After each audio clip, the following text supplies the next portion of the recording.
All right, I think that we're live everywhere. Pop out some chat.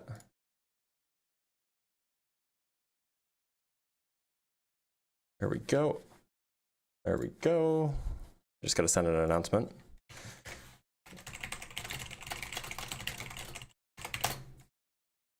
For those who are watching on YouTube, give me just a moment.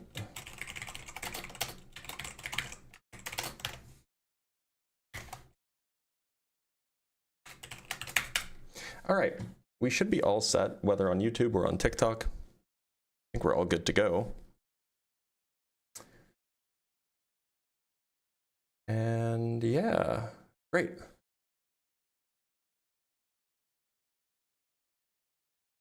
Hope everybody's having a good day.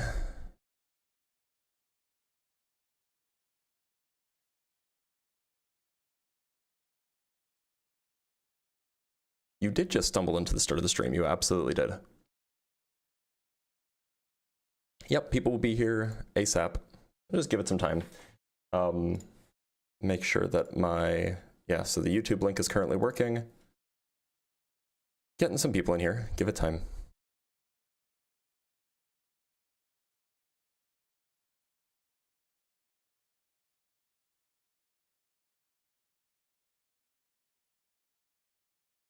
No sound detected. That's because I wasn't saying anything. Watched your clips, I'm a big fan. Well, I'm glad. I'm glad, Curse Kratos. It is indeed a good prompt. We'll see what people have to say.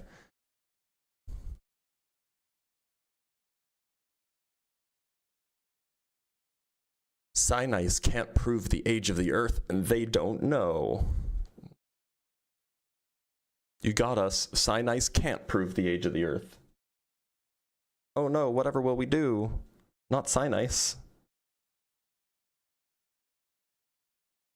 By the way, I did just post a new video on 3i Atlas on TikTok. More debunking stuff. There's so much. There's so much garbage out there. And it's really unfortunate.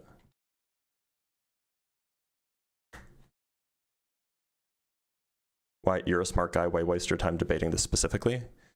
Well, look, the problem is that people believe this, and people want this to be taught in schools.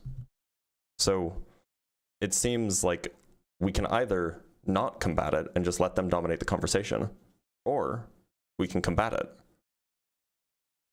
And who better to combat it than the people who actually know what they're talking about? It's also Philip Zeba. Yeah, of course it's Philip Zeba. It's always Philip Zeba.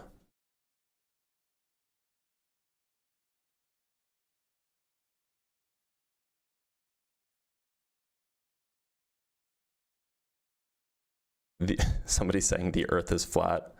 Oh, what a meme. The Earth is 20-ish years old. I know it because I don't have any memory before that point. You know what? You're right. The Earth is about 20-ish years old because it's the same for me. The Earth is exactly as old as my memories are. 20, 25-ish years old. Maybe even slightly older because I do have some slightly older memories. All right, let's bring up our first guest. TBD, how's it going? Good afternoon. How's it going? It's going all right. How old do you think the Earth is? Well, actually, when you said, the Earth is only 28 years old, I thought that was actually a pretty smart comment, to be honest with you. Because regardless of how old it is, when it comes to our experience, it's really only about what we experience. And I can't tell if you're trolling me or not. I'm not. No, I really genuinely think that was actually a pretty smart because comment. that's like obviously not the case. No, it's obviously not the case that the Earth is 25 years old because that's how old my experiences are. Yeah, but in terms of perspective, it's a smart comment. I don't know what that means. How old do you think the Earth is? I personally think the Earth is about 6,000 to 7,000 years old from a biblical perspective. Why? That's just when I look at, like I said, from the Bible, when I look at the Genesis account all the way to now, that's kind of what I've determined. But to your point But earlier, why would you believe that? because at the end of the day, I wasn't there when it was created, so I truthfully don't know. I can only make an assumption or have a belief.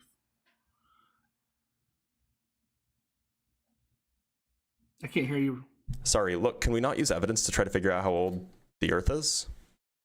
Well, you have to use evidence to find out how Yeah, old the Earth is. and that's been done. Right, but it's not it's substantial evidence or circumstantial evidence. Excuse me. What do you take circumstantial evidence to be? It's when you have evidence that's not direct first person evidence, then it's not the same. It's not as So valuable. to be clear, eyewitness evidence is not considered strong evidence. What you're looking for is direct evidence. Well, Now, direct evidence is generally very good, but often we convict people of murders on merely circumstantial evidence because circumstantial evidence is not bad evidence. correct. But my point is, I specifically wasn't there, and I'll give you an example. Okay. If you were to unalive someone, Mm-hmm. okay, and it was just you and that person in the room, no one would know unless that person that was unalived came back and said, "Hey, that was the person who did it. I was there. He did this," and everybody would know without a shadow of a doubt because they were able to give their own testimony about what happened. So when you ask me about how long the Earth has been here, I can't substantially say I know for a fact because I wasn't there. Is my point. Do you think that we can't like convict murderers? No, you can convict anybody you want on circumstantial evidence all day. Well, look, so in an American court of law, which I suspect that you're American, in an American court of law, we convict. What's the standard? It's beyond a reasonable doubt. Yes, but there's and we convict on circumstantial evidence all the time. So, are you saying that you need more? Your standard should be higher for the age of the Earth than it should be for murder? Well, when you're asking me my opinion, and again, it's not my opinion is not fact. It's just my opinion. When it comes to what do I know how old the Earth is, unless I was there in the beginning till now, I truthfully don't know. Do you think that OJ did it? I think that's kind of off topic. I promise no, it's on topic. I don't think that OJ did it because, in my Do you opinion, think that Epstein did it? Did what? I'm sorry. You know, the things that he's accused of, or that he was accused of. Himself? No, I don't believe that he did that to himself. I think he was unalive. No. Well, that's not what I was talking about. But I'm talking about like the abuses that he allegedly did. I mean, just do you to your think point, that Epstein abused young women? Hold on, Young girls even. You're taking 3 or 4 different. Yep. things. I promise it's relevant. Okay, to your point. Mm-hmm. Okay, I wasn't there. I don't know for sure. Okay, so I can't be a witness to that. But if I believe that he did that, I believe that if I were in that situation where I was on a court and I weighed the evidence, I would have found him guilty. But again, there's But you weren't there. to- How could you do that if you weren't there? Correct. So why would you judge him guilty if you weren't there? Right. If I had the evidence that proved he was guilty. Now, Well, even if but you weren't there. It's just circumstantial evidence. True, and that's a good point because even if I was there, if they didn't have evidence enough to prove him, regardless if he did it or not, that may render a guilty or not guilty verdict, just like OJ did. Nobody was to be there clear, that. you think that Epstein did what he did without direct evidence? Without personal evidence, rather? Well, to your point about Epstein, and we're just going to talk in a very point blank manner.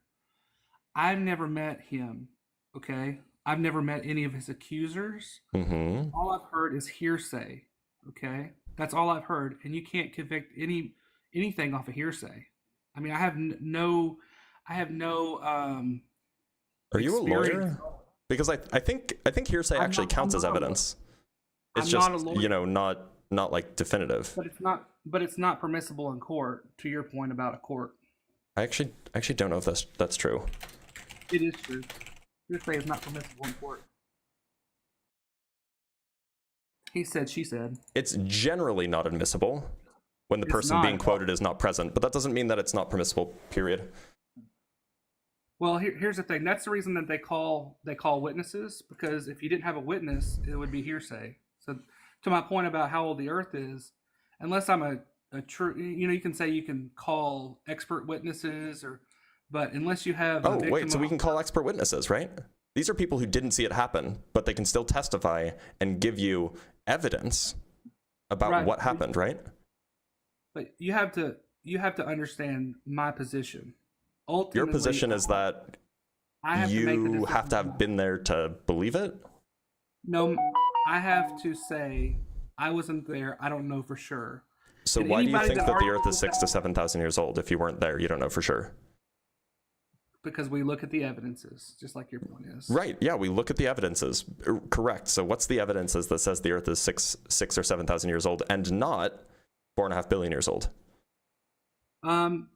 I believe if you look at history and you look at that itself, and it's really a theological thing at some point, because even with a scientific method, right? You can form a scientific method and a process, but if you don't have the actual evidence to weigh, you can't even do the scientific method. We do have the evidence to weigh, fortunately. Right, but you can't test all the evidence. You can't. Sure, you can. That's what the evidence is. The evidence is the stuff that you test. Right, but it's not unless you can have parameters to test it. Which you can. Then it's just a belief. I don't think that we have all the parameters to test it. I don't. Yeah, think we do. Well, again, that's your opinion. You asked my opinion. This is not my opinion. Like I can tell you about it if you want. But you said that there was evidences that led you to believe that the Earth is 6,000 to 7,000 years old. Correct, is this evidence of the kind that you were there personally, or is this just evidence of circumstantial evidence, if you will? Correct. Yes. Okay, so what's this evidence and why is it so compelling that convinced you that the Earth is 6,000 to 7,000 years old? Well, you have to understand, going back to your, the 28-year-old comment. I've not been around long enough, okay, to know anything for sure. All I can do is look around me, and I can take what people tell me. I can test it with my own eyes, but ultimately I have to make a decision. And when you're 28 years old, or however old you are, you just have to do the best you can to make a guess. I mean, you don't know for sure. First of all, no, you don't. You can just say, I don't know. You don't have to have a fixed belief about everything, especially if you don't know anything about it. Yeah, that was my first answer. Right? I don't know. Okay, but you said you believe that it's 6,000 to 7,000 years old. And you should respect that. Why? It's wrong. It's incorrect. Not wrong. Opinions can't be wrong. They're opinions can absolutely be wrong. If it was my opinion that the sky is red, isn't that wrong? No, it's not. The sky is red every day. I live in Florida. Okay. If it was my opinion that the sky was neon green, would that be wrong?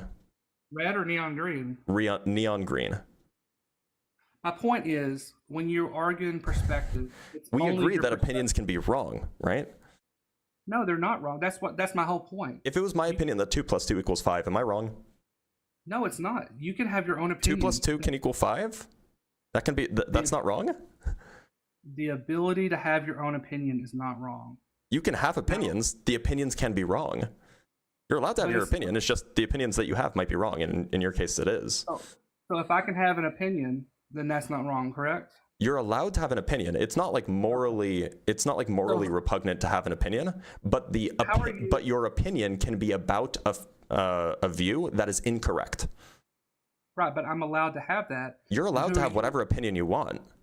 I just would assume that the opinions that you want to hold are opinions that reflect reality rather than opinions that don't reflect reality. Right, but that's your assumption, though. Would you rather have opinions that don't reflect reality?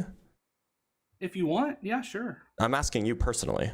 No, I believe that you should be able to have any opinion you want. I'm asking you personally, do you want to have opinions that don't accurately reflect reality? Me personally, no, I don't. Okay.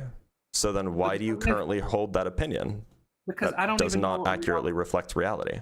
Because I don't even know what reality is. Okay, going back to your comment of 28 years old, your experience is very limited on what you know. I'm not 28, by the way. No, I'm saying that was a topic. Okay.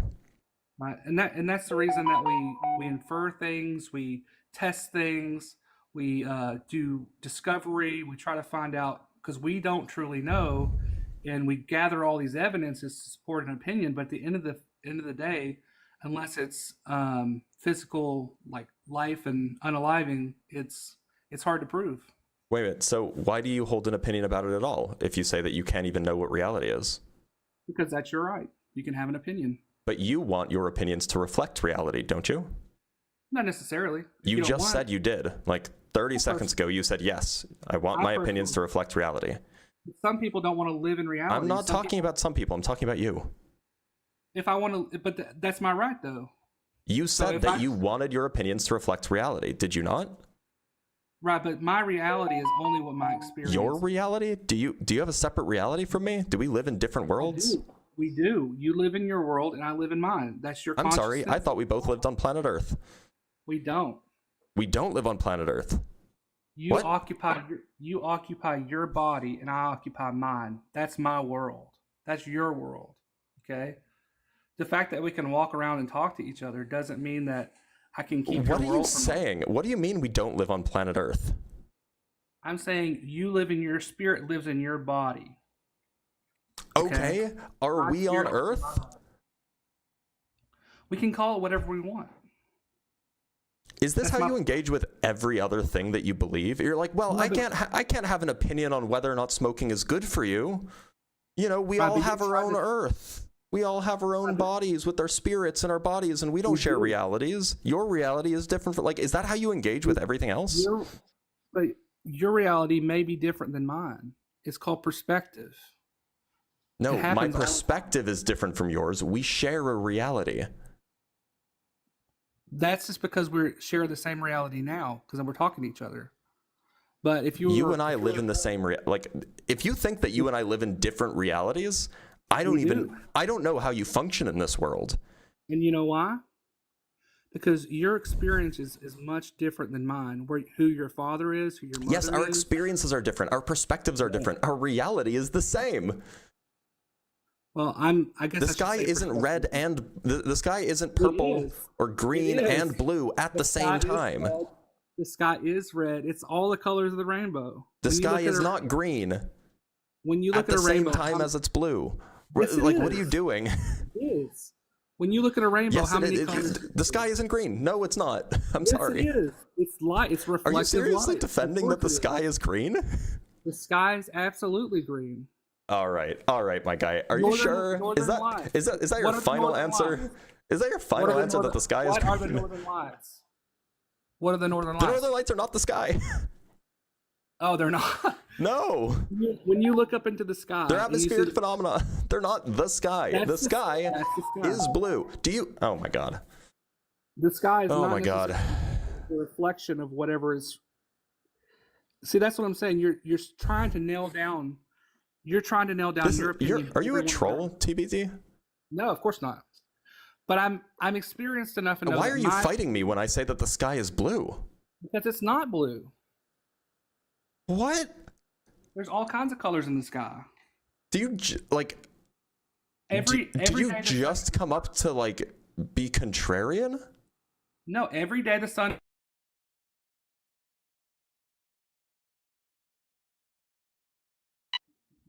You cut out. Oh, well, I don't know if he cut out. I think he disconnected. But what? How did that happen? What?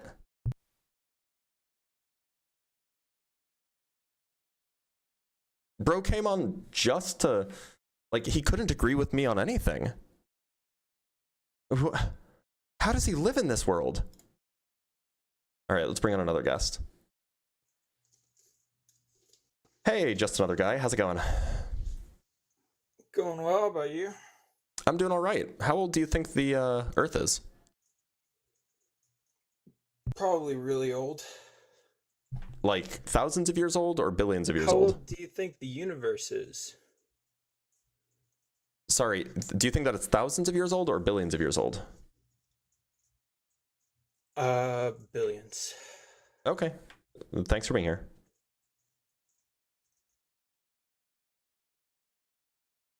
Does say join if you disagree. All right, let's bring up Truth Seeker. Truth Seeker, how's it going? It's going good. Sorry, I do believe that the Earth is very old, but I'm just dying to know. What do you think? Is there any spirituality in science? I don't think that spirituality is real, no. Reading the prompt is hard though today, apparently.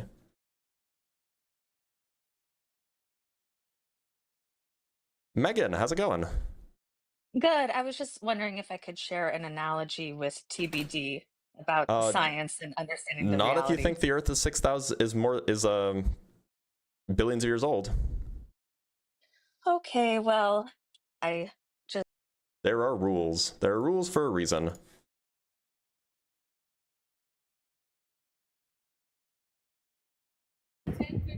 Flip one, how's it going?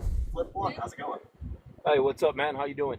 I'm doing all right. It seems like that there's some echo. Are you on speakerphone or something? Because I can hear myself.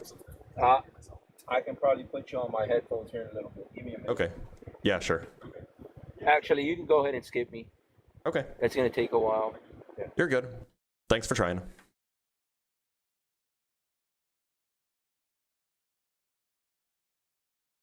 All right, let's talk to Stuart. How's it going? Hey, I'm great. How are you?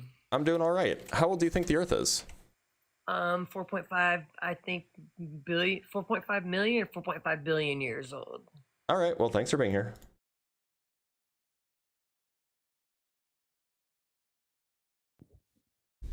Fredo, how's it going? The scumbag that Fredo. wants to make fun of everyone. I love it. I finally got on here, Doctor. I've tried to call Have we you out, spoken Dr. before? Blitz, about your flat Earth. Nah, you're just a scumbag the way you talk to people, and I can't stand it. And Oh, I'm okay. a flat earther, and the way you call things out, disregard people. Yeah. You know, I want you on my live. I want you on my live. Do you want to come on live with me? Well, we're on a live together right now. No, because you're gonna boot me because you want to go. I won't you've boot got you no- unless you aren't Okay, opposition. done. All right, let's How old do you think the Let's Earth do it. is? Okay, so let's do it. Yeah, how old do you think the Earth's Earth got is? nothing to do with Earth. Earth's got nothing to do. Earth's got nothing to do with this. It's the Well, shape but of wait a Earth minute. that's got How old do you think the Look, you're the topic voting is the for age song. of the Earth. So if you don't want to talk about that, you'll have to come back on a I flat don't Earth want the age day. of the Earth. Oh, that's what I Okay. said. That's what I said. I want you on my live. Okay, you'll have to come back on a flat Earth day. Please respect the topic of the live. If you want to come back on a flat Earth day, that'll probably be on Thursday. Nate, how's it going? Good. How are you? I'm doing all right. How old do you think the Earth is? Almost 6,000 years old, Okay. according to the Bible. Okay, and why so? Well, there's a lot of scripture on it, right? And the issue is because there's so much scripture that interlinks with other books in the Bible and with other pieces of evidence that there's two views I hold on this, right? Mm-hmm. One is that God literally created the world in 6 days, okay? And the Okay. other is that because God, so I believe in God, obviously, Sure. but because God is omnipotent, part of that could be also that the earth is extremely, extremely old with the universe. So it sounds odd, but it's kind of like a Schrodinger's. Oh no. Is the earth 6,000 years old, or is it billions and billions of years old, and the universe is this gigantic thing we can't comprehend? So Nate, So Nate, are you saying that You think it's both 6,000 or nearly 6,000 years old and also billions of years old? The view I have, and I'm sure I'm not alone in this, right, is that similar. Okay, so I'll start with this analogy. I'm a video gamer, right? I play Mm-hmm. Minecraft with my daughter. Sure. I'm not going to shove religion down my daughter's throat like I what appreciate was that. done to me, right? Yep. And I'm going to let her think critically and be like, hey, Okay, here's that's great. some You were talking about a video game. Minecraft Mm-hmm. is procedurally generated. It's enormous. No Man's Sky, Yep, I procedurally agree. generated, enormous. So I have looked into simulation theory, and I always thought the analogy that God is a programmer was very interesting. So How does that resolve the issue of the Earth being 6,000 years old and also billions of years old? if God is omnipotent, could he not just create it in literally 6 days and then Sorry, make that doesn't everything have anything old? to do with the age, right? Okay. The argument is if God is omnipotent, Uh-huh. he could literally create it in 6 days. What does that have to do with And the it age? he could create the age to be whatever he wanted if he's omnipotent. So the So idea that I don't sorry, understand go what it ahead. means to create the age to be whatever he wanted. The age is how long it's been since it was made, right? That's how, like, That you know my of. age is how many years it's been since I was born. That's what age is. So I don't think it makes sense to create something that has an age. That's not zero Yeah, but anyway. if God, okay, so the argument also though is God is an omnipotent being that lives in uh, many dimensions, right? What, 11 dimensions? Is it not also possible that God is watching you being born right now, is being crucified on the cross, and is watching the apocalypse and the end What all does at this have once? to do with That's the like the age of the Dr. Mann. Earth? So if the Bible's saying he created it in 6 days, and that the age of the earth is 6,000 years, unfortunately, because uh, we're finite beings with a very limited understanding of the cosmos, right? We only live to be 125 at most. Look, maybe I can just clarify. How many times do you think the Earth has gone around the sun?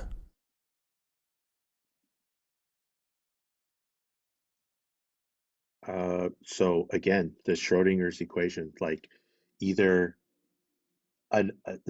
almost 6,000 times, Okay. or billions upon billions of times. Well, it can't be both, right?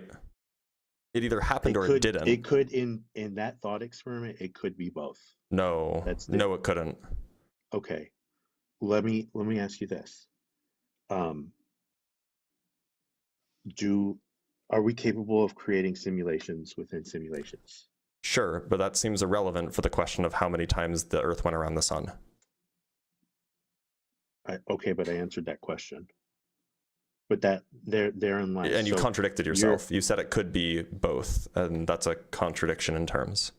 It's not a contradiction. So you're saying that something. So if it went around the sun 6,000 times, say, then that means it didn't go around the sun 6,001 times, right? Or a billion times. Your argument is the universe, multiverse, has nothing to do with the multiverse. Okay. I'm just asking how many times did the Earth actually go around the sun? It's a single number, right? Well, what's your answer? About 4.5 billion times. And you understand the issue with that argument is that it wasn't an argument; it was an answer. It was an answer to your question. That answer is incorrect according to James Webb Space Telescope. What's the evidence for that? When James Webb Space Telescope was finally started, the scientists concluded that the redshift was so much greater, and they're like, oh wow, the universe is actually even larger than we thought. I'm not a troll. You know I how could that, read the you know comments. that all of the stuff with JWST has nothing to do with how many times Earth went around the sun? It does deal with the age of the universe according to Right. I'm not scientists. talking about the age of the universe. I'm talking about the age of the Earth. Okay, well, the Bible says, um, I'm sure someone has talked to you about this if you've been debating this long enough. 2 Peter 3:8, one day with God is like 1,000 years, and vice versa. Right, but how many years do you think it's been around? It sounds like you say 6,000, but that's years from your perspective, right? Or are you saying that it's been around for 6,000 God years? That I don't know either. But here's the thing, Well, man. because you know about faith. Has anyone argued with you about faith? That's why I asked how many times Earth goes around the sun, because that doesn't have anything to do with how you measure time. This is just how many times does it get back into the same place in its orbit after it goes around. It has nothing to do with time at that point. Now, this just happens to be how we measure time, but the Peter verse does nothing to account for how many times Earth went around the sun. Okay. Is it possible that, similar to what I think Stephen Hawking might have said this, but I know a scientist recently just said this, we could be in a gigantic, absolutely monstrously large black hole. So Stephen Hawking never said that. A I don't physicist think it was also, Stephen Hawking. It a was physicist also never recently. said that. Well, No, not that was recently on the anyway. news. That was on It the wasn't a news. physicist, right? It was a computer scientist who said that. Oh, okay. Or a data analyst or whatever, not a physicist. But regardless, still irrelevant to the question of how many times did the Earth go around the sun? I'm still holding to that argument that it is almost 6,000 years old, or it could be both. Honestly, it could be both with the hypothesis I have. And it's a hypothesis, right? It's not a theory. I can't prove that. I'm not God. What does it even mean? You're saying that it could have gone around the sun 10,000 times, but also it could have gone around the sun only 6,000 times? Those two things are contradictory. If it went around the sun 10,000 times, that means it went around the sun more than 6,000 times. So it couldn't have gone around the sun only 6,000 times if it also went around the sun more than 6,000 times. Well, let me ask you this. Is it possible we're in a simulation? It's completely unrelated to the question I asked. That is completely related to the question. Okay. I don't think it's plausible, no.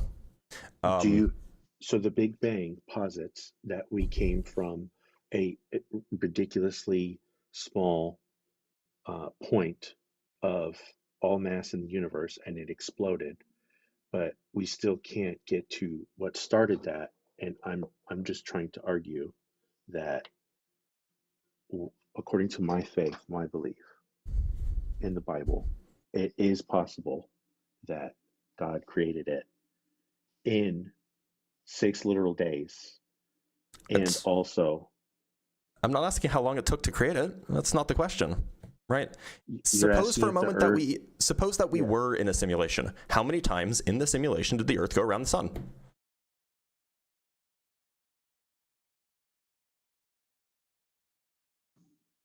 Sorry, I had a phone call.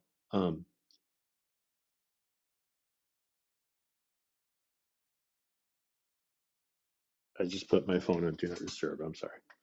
What was your question? Suppose that we are in a simulation. I don't think that we are, but suppose that we are. In the simulation, how many times did the Earth go around the sun? Almost 6,000 times. Okay, and what's the evidence for that? Oh boy. All right. So I guess I'll just start in the stream of consciousness so I don't lose people, but I guarantee I'm going to lose people. Well, why not present the best piece of evidence rather than kind of meandering? Okay. So we can stay nice and linear. Thank you. There's according to the Bible, right?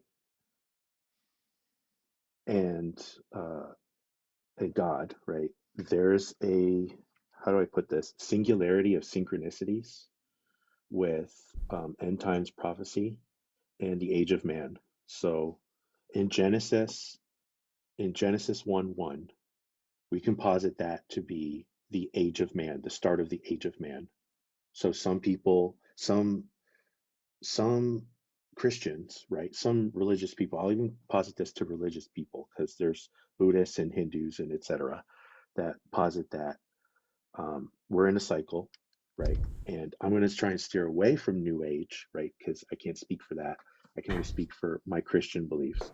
And that Genesis 1:1 is the start of the age of man, which is about 6,000 years ago. Okay. May I ask, real quick, side tangent, but it's related. Have you read the Bible? I've read Genesis multiple times. Have you read throughout the Bible? Not the whole thing. Okay. However, I'm still waiting for like the piece of evidence, right? Like the best piece of evidence that you have. Okay. I don't want a story. I just want a piece of evidence. If you read, I'll give you the best books to read. If you read Genesis. No, I don't want a story. I don't want the books. I don't want you to say, oh, go read this. I want you to just tell me what the evidence is. There's a singularity of synchronicities. Okay, can you define that? Can you define that phrase? So what is a synchronicity? A synchronicity is like... It's when two things happen in sync, essentially. Yeah. Perhaps in an unexpected way. Yeah, let me get the definition of it. It's a concept introduced by Carl Jung. Analytical psychology describe events that coincide in time and appear meaningfully related. Sure. Yet lack a discoverable causal connection, right? Okay, sure. So That's how you're using it, sure. Right. Some people view that as maybe like a Mandela effect, a glitch in the matrix. But some people also view that as like prophecy or end time. Maybe someone said... Sorry, so what is this? What is the singularity of synchronicity? There's a singularity of synchronicities right now. What do you mean by a singularity of synchronicity? Like the way I understand the word singularity has nothing to do, like it doesn't make sense in that sentence. A singularity is a point that you can't turn back from. That's not like what a singularity is. That's no. Well, it's okay. So what do you mean when you say singularity of synchronicity? I will get the definition of singularity. Sure. A hypothetical future point in time when AI will surpass human intelligence. That's one definition. Another definition is a point in space-time, such as a black hole at which matter has infinite density, infinitesimal volume, and so things become infinite, you can't leave. Well, hold on. I don't think "and so things become infinite, you can't leave" was part of the definition. I think you tacked that on at the end to make your notion correct. That's the American Heritage Dictionary. I just Googled that. Okay. I don't believe you. So this is up. American Heritage Dictionary, you say? I use DuckDuckGo. I don't use Google. That's fine. If you're using the American Heritage Dictionary, I can just go to the American Heritage Dictionary and look up singularity. Yeah, it's definition number 5. Okay. Singularity. But there's only 4 definitions. There's only 4 definitions in the American Heritage Dictionary for singularity. 5th edition, American Heritage Dictionary. I'm on their website, which is the most up-to-date. Yeah, this is the 5th edition, 2022. There's only 4 definitions. That's awkward. No, it says noun. It says there's 7 definitions. Well, there's 1, 2, 3, 4A, 4B, and 4C. We're arguing semantics here. Let me get to the 6th. Hold on. So I just got to do this. I'm so sorry. Well, not so sorry. One sec. What is this browser? Window capture. I just got to put this up really quick. So we have American Heritage Dictionary, right? Yeah. Can we all see this?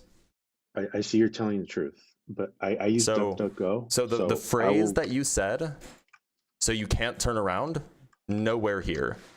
In fact, it was pretty clear that this is the one you were reading. A point in space-time, such as a black hole, at which matter has infinite density and infinitesimal volume, and the curvature of space-time is infinite, also called gravitational singularity, and it says nothing about so you can't turn around. I don't know why you just lied to me, but you know that lying is a sin, right? Oh yeah. Okay, so you should probably repent for that. Yeah, I have a healthy relationship with Jesus. Okay, but you still need to repent for your sins, and you did just lie. Well, Matthew 7 states, "Judge not, lest ye not be judged. For with the same measure of judgment ye shall be judged." So I'm not religious, you are. So you're the one who believes that sin is a thing that you have to repent for. All I'm saying is if this is your belief, you should repent for it. Anyway, I don't know why you lied to me about that. It's just the case that a singularity is not a point from which you cannot return, that you can't like turn around at or whatever. It's fine. It's fine to be wrong about that. But I still don't understand what this has to do with how that definition makes sense with this singularity of synchronicity. So the singularity of synchronicity is basically, if you read the Bible, you come to the conclusion that everything Jesus said in the Gospels, Matthew, Mark, Luke, and John, right? But also other books, not just Matthew, Mark, Luke, John, like Revelation, that the final book states that there's going to be all these signs and prophecy, and that the end of the age of grace is very soon. And so the Bible states that there's 7,000 years total for the age of like man. One starts with the age of chaos, so that was almost 6,000 years ago. Then 2,000 years later, the age of Torah. Then 2,000 years later, Jesus gets born and starts the age of grace. Warns everyone, says he basically says he's the Son of God, and that yes, everything's true with the Old Testament. He's there to confirm it, but also save people in grace, and that there'll be 1,000 years of his millennial reign at the end. So I'm confused. Is your claim is because I asked for evidence that this is the case? Is your evidence the Bible says so?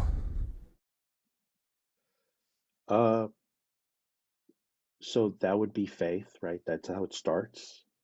But so then where's the evidence? It's all over the Bible. What's the best piece of evidence? The best piece of evidence? Yeah, that's what I asked for at the beginning. Okay, the best piece of evidence are the 500 witnesses who saw Jesus. And that's evidence that the earth is 6,000 years old? That's evidence that the Son of God, who was God himself, the triune, came down from heaven, all right, through immaculate conception, and tried to save us, and did save us. Hold on, just to be clear, even if we grant that the 500 people saw a risen Jesus, that's not evidence of an immaculate conception. Right? They didn't see the immaculate conception. That's not evidence of that. That's true, but you also didn't see the Big Bang. Fair? We can talk about the Big Bang if you want. It'd be a huge pivot, but we can. But you said that this is the best evidence for the age of the earth being 6,000 years old. And it has absolutely nothing to do with it. So to be fair, right, I have read, I'm in university right now. Like I read through, red shifting. I read through how the universe is billions upon billions of years old. But also, I would posit, just a quick side tangent, to check the JWST, because they are. I'm quite familiar with the results from the JWST. The current consensus is that the JWST does not change the age of the universe, and it has nothing to do with the age of the Earth. There's a little. But anyway, that was a huge pivot. How does the 500 witnesses account for? How does the 500 witnesses provide evidence for the age of the Earth? There's more historical documentation and texts referencing and citing and witnessing Jesus. What does this have to do with the age of the Earth? Than the Caesar at the time. What does this have to do with the age of the Earth? So that book was divinely inspired and divinely written. That's a big claim. How do you defend that? Where's the evidence of that? Look at the synchronicities in King James. The synchronicities in King James? Are you talking about like so-called fulfilled prophecies? Not only that, but there's an uncanny numerology to it, to the point where if you saw one, you'd be like, that's dumb and weird. But multiple people, right, even before Grok, were finding these synchronicities in the King James version of the Bible. So your evidence is numerology then? No, because you're not It's supposed these to it's really. these strange coincidences that you're finding in the King James. No, ultimately, you're not going to believe unless you ask and want to believe. It sounds The like you're Holy Spirit. dodging. I'm not. The Holy Spirit would help you with that. I asked for evidence. You Part haven't of given that me is any. Part of that is faith, though. That you're never gonna. You're not Faith God. is belief without evidence. So how can faith be evidence? I don't know how that works, but I think it's extra. It's like if you ask God for signs, is that no longer faith? It's not, because you're like, show me Okay, so what's that the the earth is signs? What's the 6,000 evidence that he years. sent you? What do you mean? You said if you ask God for signs, then that's not faith anymore. It's evidence. So what's the evidence that God sent you when you asked him for signs?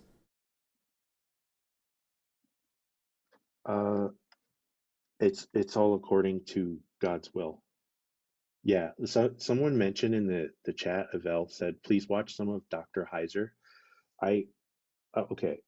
Look, I'll end at this note, right? I'm sorry I couldn't present be more. evidence? No, I can. It's just Then we would be here. do it. Okay. All right. First you brought up the 500 witnesses, which, by the way, it's not evidence if you don't even know who they are. We can't verify that those people ever even existed. But second, it's completely unrelated to the age of the Earth. So, like, where's the evidence that the Earth's age is 6,000 years old? Yeah. Or Paul 6,000 or defines 7,000 years old or something, or Paul less than. defines faith as evidence of things not seen. A lot of those witnesses don't exist in historicity of things, because So then why should we believe them? they were poor. Like Okay. Wes Huff It's unfortunate says that then we history. can't use that as They valid couldn't evidence afford. because we can't verify it. Yeah, they couldn't afford to write things down, Like, or they were being martyred. Nate, well, they weren't being martyred, at least not at that point. Not at that point in A lot time. of them had been. So Nate, and were starting to be martyred. There weren't even Christians yet, right? So Nate, Caesar called them little Christ. Nate, Christians. Nate. So if I got up in front of court and I was on trial for, I don't know, stealing a blueprint for a new iPhone, I don't know, and they pull me up on the witness stand and I say, look, you have to believe me, I didn't do it. 500 people were with me when it supposedly happened. I have 500 alibis. They all saw me. They were all hanging out at my house. Would that fly?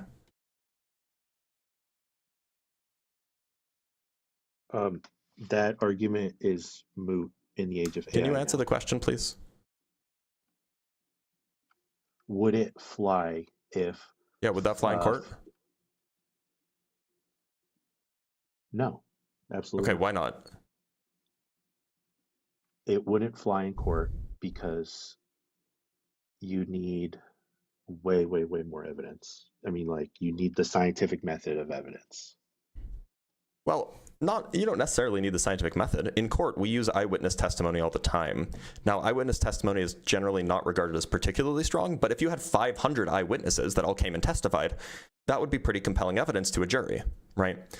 The trouble is, and by the way, the reason why that would be compelling is because you would have 500 individuals all telling their own story, and we could identify who's telling the story so their reputation is on the line.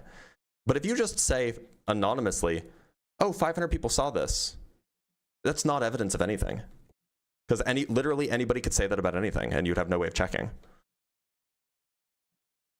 Could we check on historical events that were corroborated around those times? Regarding the 500 eyewitnesses? Regarding the time of Jesus's crucifixion. So are we pivoting away from the 500 eyewitnesses? No, that's directly aligned with... But do we agree that we can't verify that the 500 eyewitnesses saw anything, right? That there were 500 eyewitnesses, even at all? You'd have to trust the people that wrote the Bible. So this is like, trust me, bro. But isn't... Okay, at some point, I strongly recommend you look at Cliff Knechtley? I'm familiar with him. He's Yeah. an embarrassment for Christian apologetics. There are much better apologists. One of his videos, he's arguing with a university student, because of course he is, and because he could never argue against somebody Well, who's he well could. educated on the topic. no, he could. I'm not going to get into why he does that or not. I can't. I'm not him, right? I'm not going to judge him or what You know Charlie why he Kirk does did it. either. Come on. A lot of what, side tangent real quick, a lot of the reason why Christians go to universities is to help university students with what they're grappling with the secularism, but also giving them hope with the gospel. So why was he debating instead of just preaching? I can't speak for that. I don't know. You do know. I'm not him. I You don't do know. You and I both know. Come on. Well, he said he started that in his 20s. I'm not him. Like the Bible even talks about some people spreading the gospel just for like vainglory, and they're going to be judged. Basically, like Jesus even warned, like don't be a jerk when you spread the gospel. Basically, yeah, it's a shame that more people don't listen to that. But anyway, yeah. So like, as far as apologists go, Cliff Knechtley is probably one of the worst ones. He doesn't really know anything about philosophy. He doesn't really know anything about science either. He just knows the Bible, and then he kind of dodges every other question. But I do recommend Wes Huff. What's the evidence? I've seen Wes Huff is very uncompelling. So what's the evidence that like these 500 eyewitnesses actually saw what they saw, or that they even existed? They just, so in the Gospels, they describe like 3 things. I can come back tomorrow too, because I'm not doing this topic tomorrow. Okay, I'll come. I'll follow you, and I'll try and see more of your content. This is very compelling with debates. I do appreciate you letting me talk, by the way. Basically, it says that the sun turned dark, and please excuse me because I'm trying not to read the comments. It's very distracting. Just turn them off. You can just swipe them away. Okay. So if we go back 2,000 years and we try and like pinpoint when Jesus was crucified, it does corroborate with moments in history, right? That this Jewish guy. I mean, like I agree. I agree. He was probably crucified, by the way. Like, that's fine. Lots of people were crucified. Okay. Well, I'd love to talk to you again about this. I'll follow. I personally don't believe in flat Earth, right? Good. I've been on a plane. I can see the curvature of the Earth from a plane at 36,000 feet, and I know that's a heated debate within the Christian community. And it shouldn't be, by the way. But for what it's worth, I kind of view the flat Earth exactly the same as I view the age of the Earth being 6,000 years old. They are both equally deep in science denial, equally deep in denying the evidence, equally deep in sophistry. They are equally bad views.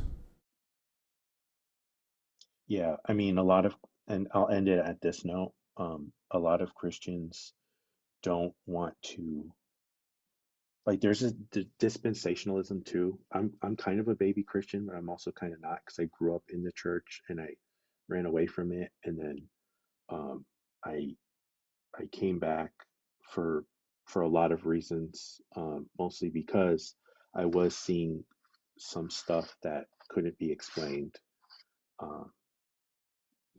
I don't care about the comments. I can't even see them. That's fine. I have seen some crazy stuff, right? I'm a 10-year Army veteran. I've believe seen you. Orbs. I've seen orbs. Okay. We're super off topic. I know. Okay. But I will end with this. If you've only read Genesis, I've read the entire Hebrew Bible several times. I've read a big chunk of the Christian Bible. I just haven't gotten all the way through it because it's so boring. Okay. I do recommend you look into Dr. Michael Heiser. And yeah, even though Wes Huff, he can be uncompelling to you, he's not a doctor. He's going for his doctorate right now. But there's I'm sure. also a bunch of Dr. John Barnett is really, really compelling.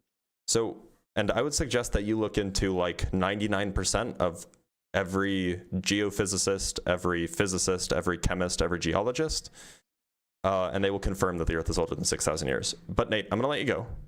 But thank you so much for being here. Oop.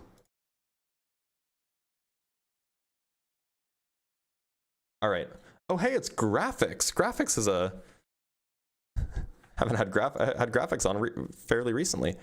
Oop, why do I keep doing that? I'm so sorry. Graphics, welcome back. So we've had this conversation before, and have we actually had this conversation, or did we have a conversation about the shape of the Earth? Yeah, we have. You just don't remember things. It's okay. You might be getting a little old like me. Yeah, I just don't remember notable or non-notable people.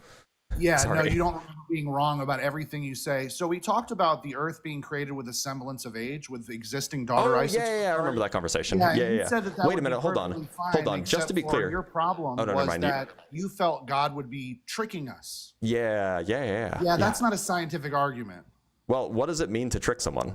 Well, it's not tricking someone. Do you know what the Earth would have been like if it wasn't created with existing stable lead? Yeah, it wouldn't have been that different. Okay. Can you tell us what also, just to be clear, graphics, you don't need the lead to be inside zircon in order to have lead on the planet. Great. So what happens if there's undecayed uranium? If God creates the Earth with no semblance of age, it's not decayed at all. You just have uranium. I mean, we have undecayed uranium still on the planet. Yeah. We have you can have life with undecayed isotopes. Yes, graphics. You know that we have. What would happen if there was no decay? Graphics. You know that we have undecayed uranium on the planet now. I'm talking about God creating a brand new Earth. Yep. If He created a brand new Earth with all of the uranium that hadn't decayed yet, yeah, well, there could still be life. There's no issue. There was no decay of any radioactive isotope. Brand new Earth, not just uranium. No decay whatsoever. Yeah. Yeah. The Earth would be uninhabitable. Why? Because it would be. Are you kidding me? Answer the question rather than being incredulous. Dr. Blitz, you claim to know about this subject, but you don't know that you're being incredulous. Just provide the argument. Okay. If without those isotopes, without stable lead, without thorium, without those elements, you would have thorium's unstable, by the way. You would have unstable chemistry. You cannot have life without decay. Decay is what. Wait, I'm sorry. Why can't you have carbon? Why can't you have carbon, nitrogen, oxygen, fluorine, the heat sodium inside the core of the Earth? The radioactive. So graphics. The radioactive decay that has happened, or that happens and has happened in the past, contributes like 1% of the energy that the Earth gets. It's a very small amount. Does radioactive decay contribute to the heat at the center of our about planet? 1% of it. Without that. It's about 1% of the Earth's energy budget. Modern tectonic. We have an Earth that was habitable. You're saying we would. Yeah. Great. I can make a video about that. You're totally wrong about that. Okay. Yeah. So hold on. Graphics. Hold on. Anybody can fact check me. Graphics. You got to let me ask you a question. You asked me some questions. So you said that God needed to create the Earth with some lead on it. And look, maybe I don't think lead is necessary for any biological processes, but suppose it is. There is lead that is not trapped in zircon. He could have created that lead, and it wouldn't have to. He would. Please, I was in the middle of my sentence. Graphics. So, God could have created lead in place without it having necessarily come from zircon or from uranium. I'm sorry. The point is He put the lead inside the zircon, which it only could have gotten there through decay. There are other mechanisms by which lead can be produced. For example, via the R process. But the point is God put the lead inside the zircon. And the only way it could have gotten there is through decay, which is the deception. How is that a deception? If He creates a habitable what does the word deception that looks mean? Like it does right now. What does the word deception mean? Explain how it's a deception. Do you know what the word deception means? Yes, I sure do. Can you explain to us? A deception is leading someone to believe something that is not actually true. Where did God ever lead you to believe that the Earth is millions of years old?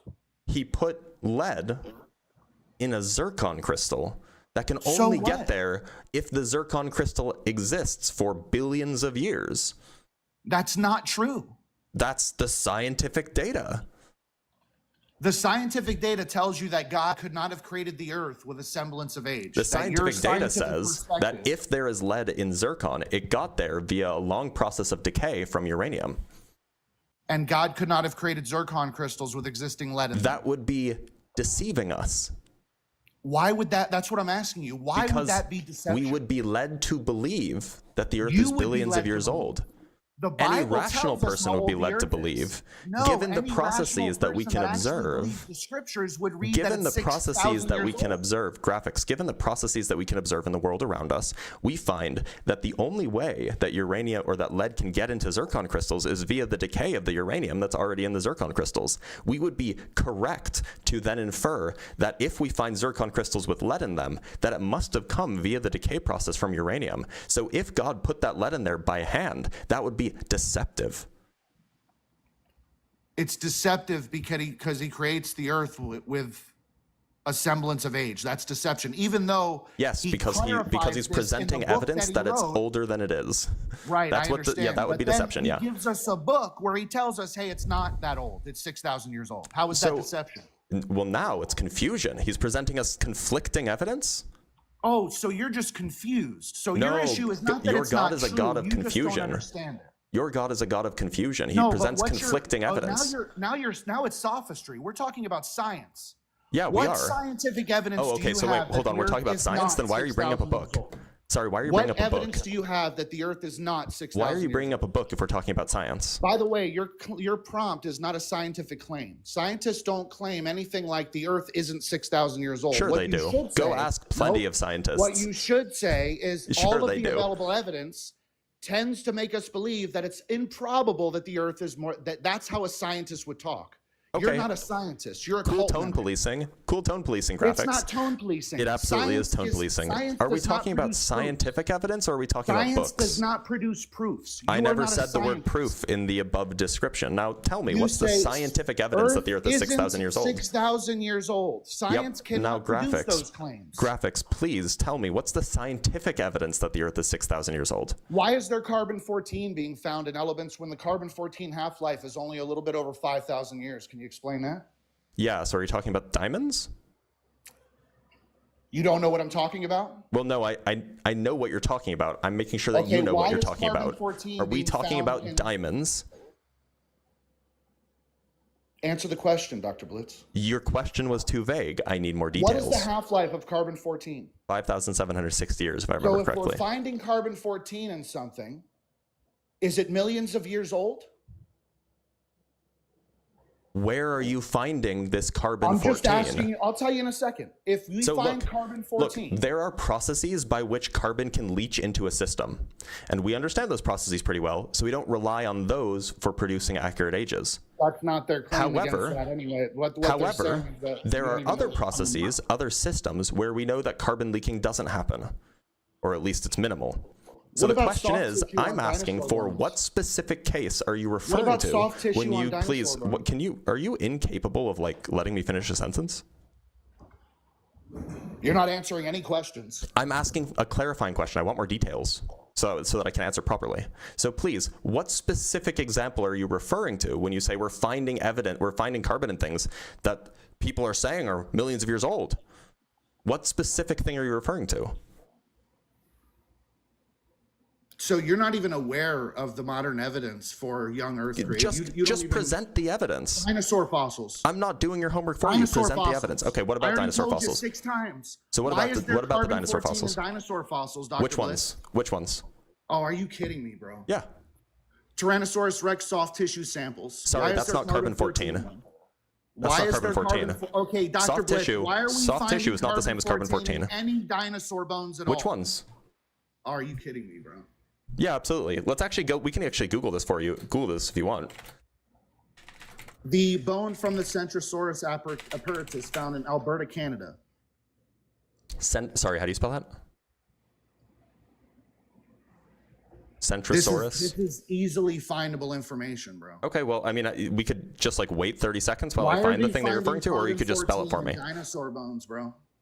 I was talking and my mic is louder than yours, so I couldn't hear you. Do you want to try again? Why is carbon-14 being found in dinosaurs? That's a good question. Have you looked into it? Yes. Okay, what's the answer? The answer is they believe that the samples were contaminated. Okay, sure. But you didn't even and know what's that. false about that? But you didn't even know that. So they have found carbon-14 in dinosaur bones, and they're only arguing. I never said that they didn't, by the way. I never made that claim. You can replay it if you want. I never made that claim. So you believe they've been contaminated. That's the answer. Well, we know that carbon leaching can happen, right? This is why C14 is like considered generally less reliable than like uranium lead dating with zircon crystals. Every piece of evidence for a young Earth. It doesn't Why matter would what I? we tell Sorry, you. what did I deny? I didn't say that they didn't find decay rates of C14. radioactive isotopes fluctuate with extreme environmental conditions? What kind of extreme environmental conditions? Because I've only ever seen one study of this where you could make the decay rate of, like, I think it was an oxygen Where there isotope. was the polar shift, right? Remember? So hold on, please. I was in the middle of a sentence. Are you incapable of? Okay, I have to mute you. So I've read one paper from like 20 years ago where they showed that extreme exposure to neutrinos, I think, caused the decay rate of oxygen to change by like 0.0001% or something like this of a particular radioactive isotope of oxygen. I've never seen that being demonstrated for example, with uranium. Do you have evidence to the contrary? Because I'd love to see it. Yeah, there's evidence that extreme environmental conditions could definitely have an impact on whether or not it's an extreme shift or not is not the point. The point is, well, no. So is there evidence that like uranium decay rates can change? Can you refer me to that? Because that'd be interesting. When you guys make silly statements like uranium decay rates don't change, are you saying that they don't change a lot? I'm saying that, or that they're completely static, I'm saying that, no matter what the environmental conditions. So you can cause nuclear reactions to happen by like bombarding them with protons or bombarding them with neutrons or whatever. You can cause these things to happen. This is what like a nuclear reactor does. We induce nuclear reactions to happen to produce energy, right? So you can cause these things to happen, but without an external cause, without, some nuclear process happening to the atom. Oh my God, you cannot shut up. Without an external nuclear process being imposed on the atom, no, the decay rate is fixed. You can unmute now. So if there's an external force that's extreme enough, then those rates can fluctuate. It depends on what kind of thing it is. So like if you have like a neutron flux. Peterson that he was wrong. So if you have a neutron flux, then yeah, you can cause nuclei to split apart. But that's called induced fission. It's not radioactive decay. So no, you're not really changing the radioactive decay rate. That's like fixed. So is it possible constant, that actually. God is a deceiver and created the earth with a semblance of age? Yeah, it's possible. It's just not your God. I win. It's just not your. Well, no, I mean it's not your God, right? Yeah, that is my God. My God is your God a deceiver? Sometimes he does things, like he does things like sends a spirit of deception during the end days. He does seem to like to deceive evil people. I'm sorry. So you think that your God wrong. could be a deceiver? Well, no. What I'm saying is you just admitted that your prompt is not. I'm sorry. It's not a valid prompt. So I'm pretty sure Ezekiel 14:9 says that. Not be 6,000. I'm pretty sure Ezekiel 14:9 says that God does not deceive. Really, who sends the spirit of deception during the end times? Well, that's just another contradiction. It's not a contradiction. It is.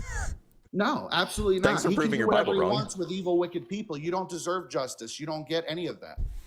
So are you saying that all of the Christians who believe that the earth is 4.5 billion years old, that they're evil, wicked people, and God deceives the Christians? No, I'm saying you just lost the debate and you should end your live Does God now. deceive Christians? You just admitted that it's possible for the earth to be 6,000 years old. So thank you very much. And you just admitted that it's possible for your God to be a deceiver. No, you just don't understand the Bible. And you don't understand the age of the earth. Bro, Dr. Blitz, we've had this conversation before, and you were much nicer when you were in person. Now you're acting all. But you just admitted in person. That we've never spoken in person. If God decided. Wait, hold on. What? We've never spoken in person. Yeah, no, not in person, but we've talked before outside of your live, and you're a much different person. You don't even remember, bro. Every time I talk to you, you don't remember. Which live stream? You're not going to remember. Was it someone else's? Whose? You're not going to. Yeah, it was mine. Was it like over a year ago? Because I haven't gone on anybody else's live streams except Ian's and Justin's in like months or years. You were in my live, and you said that the fluctuation. Remind me, please. You said that the decay. Hold on one second.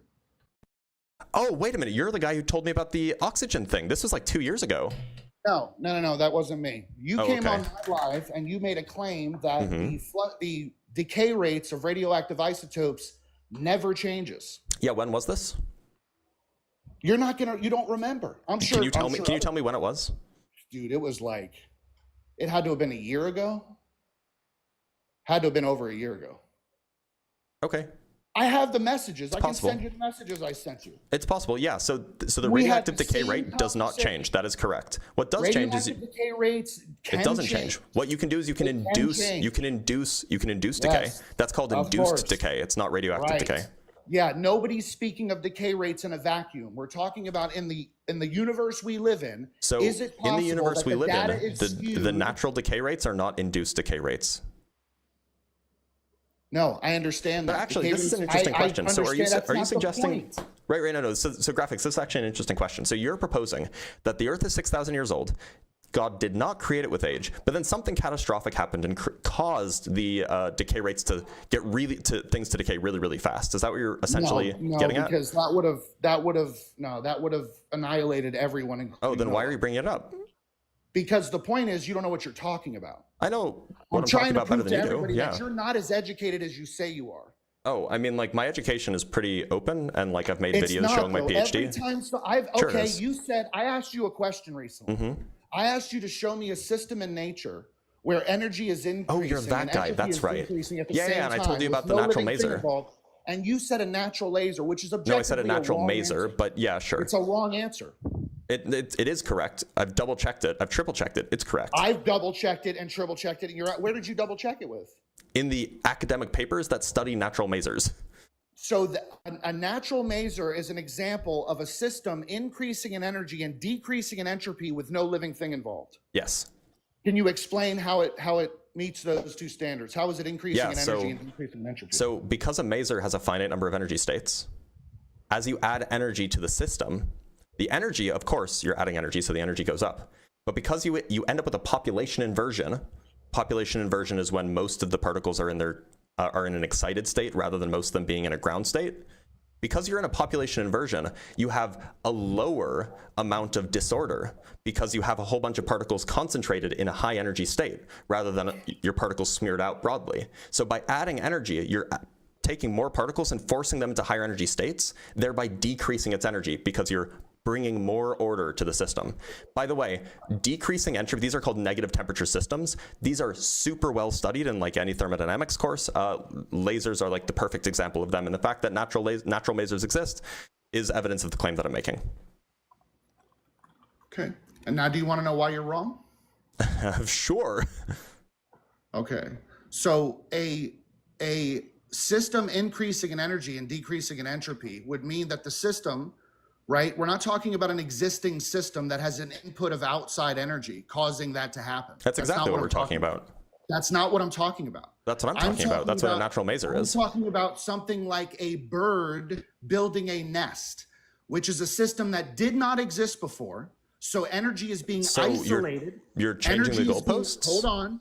Energy is being isolated in time and space, and complexity is being built into the universe. I'm sorry. So I thought the question was, is there a system where energy of that system is increasing, the entropy is decreasing, and there's no living things involved? And I gave you an example. Is entropy increasing in your example? No, it's decreasing. Really? Yes. That's what happens during a population inversion. Does the pumping process produce heat? Not necessarily. The pumping process it doesn't produce heat and disorder. Not necessarily. Like it depends on the configuration. Serious? It depends on the configuration. Like if you did pumping perfectly, then no, of course not. All of the energy would be absorbed by the atoms. However, in like real systems, sometimes not all of the energy is absorbed by the right modes, and so you can have thermalization. However, natural masers. Are you saying there's zero entropy in these systems? There's no release of heat. There's no disorder. I never made that claim. associated? The claim is that the net entropy decreases, right, of the maser. No, it does not. In a maser, okay, that's a the cool net claim. entropy increases. That's objectively wrong. It's not objectively wrong. Look up what population inversion is and study its entropy. A maser does not self-organize energy. It's externally driven. It's not It something is. You're that- right. Masers are externally driven. There is an energy source for this process. It's not life. We're talking about spontaneous decreases of entropy No, associated that's not with what an you're increase saying. of That's energy. not what you were There asking is about. no You were net asking for decrease in natural entropy in a systems. maser. You were asking for There's natural no- systems you where the just energy said- increases and the entropy decreases, and masers fit that criteria. Dr. Blitz, you just said that in a maser, net entropy is decreasing. Yeah, Are you- at least you're in some gonna of them. stand on that? Perhaps not all of them, but at least in some of them, yeah. That's what happens during where? population inversion. So in population inversion, entropy reaches goes a state down. of- it reaches zero. The net entropy is decreasing. Yes. During population inversion. Can you Well, so show me the where entropy where of is the this? laser or of the maser is, lower as you add more energy during population inversion. This is like first year thermodynamic stuff. You should definitely go read this. Okay, so Definitely go learn about first year this. thermodynamic stuff, you're Yeah. saying that net entropy in this system is decreasing. Can you show me anywhere that there's a paper that says this or makes this claim? Like I could just show it to you in a textbook. Yeah, please. Okay. Let's see if I can pull it up. This is a problem between local and global entropy that Dr. Blitz doesn't understand. We're specifically talking about the entropy of the laser system. We're talking about the We are entropy not. of the system. Open We're systems. not. We're not talking about. We're not talking about the entropy of the source. We're talking about the entropy of The entropy of the source laser. is part and parcel to the system. It's an No, open it's not. system. Without the source, can- there is no maser. I'm sorry. Without an external sorry. input, there's no maser. I'm dude. referring to the laser or to the maser, not the source of Okay. the energy. Is the Earth an open system? Sure. If you look at the Earth and the Sun together, is net entropy increasing? The Earth and the Sun together. Oh yeah, Yes. absolutely, absolutely. Yes. Okay. But we weren't talking about net entropy. We were talking about the entropy of the system. Can you show me a system? I'm sorry. We were talking about the entropy of the system. You seem like you're struggling. Okay, a bird building a nest. Is that an open system? Probably, yeah. You don't even know? Can a nest build I mean, itself? you'd have a hard time computing the entropy of that. Okay, can you explain to, because what you're saying is objectively false, and I'm gonna make sure that I'm you sure need to it be called is. out on this stuff. I'm sure. Anybody that knows what they're talking sure. about knows that a maser is not an example of a system in nature increasing in energy and decreasing in entropy without So, a living thing involved. Can you tell me what the temperature of a Because- laser is, or the temperature of a maser, for that matter? Dr. Blitz, you don't know what you're talking about, bro. Wait, can you tell me what temperature a I laser's tell you at? what I'm going to do. No, because you're a fraud. Can you tell me the And I'm temperature of a gonna laser? I'm going to make a video about Okay, so you're not going proving to? that you're a fraud. I'm sure you because will. you And literally no one will watch it. So there's actually an interesting fact. A lot of people don't know this. So lasers during population inversion and during like masers are just microwave lasers. During population inversion, lasers can have negative absolute temperature. And the reason they can have negative absolute temperature is because the way we define temperature, rather the inverse of temperature, the way that we define temperature is as a relationship between how the entropy changes and how the energy changes. So things that have positive temperature, they have positive temperature because when you add energy, the entropy goes up. However, things that have negative temperature have negative temperature because when you add energy, the entropy goes down. So that's like, this is a thing that's like pretty well studied. They're called, negative temperature systems. You can look them up. Lasers are a good example. They're like the prime example of negative temperature systems. They require quantum mechanics, of course, but so do lasers. So anyway, you should absolutely check it out. It's pretty cool. We have some super chats to read, and then we'll move on to the next guest. So from Garba Gaiman, with the 5 Canuck bucks, watching Dr. Blitz on the horizontal stream has been shown to increase your overall happiness and well-being. Look, it's right there. From Fears Interaction, we have $5. I love to root for the underdog. Join stream during 4-minute debate defining singularity with underdog color. Okay, maybe not all underdogs. That's a fair point. And then again from Fears Interaction with the $5. Every time Graphics starts a sentence in the middle of Blitz's take a drink, beer back, gotta get my stomach pumped. Yeah, so look, I understand that I interrupt a lot. I think Graphics has me beat. And like, it's definitely something I'm working on. Sometimes I just like know what someone's going to say and it's dumb, so I have to interrupt. Oh, and we have $10 from Grimlock saying, don't forget hydration is important. That's a good point.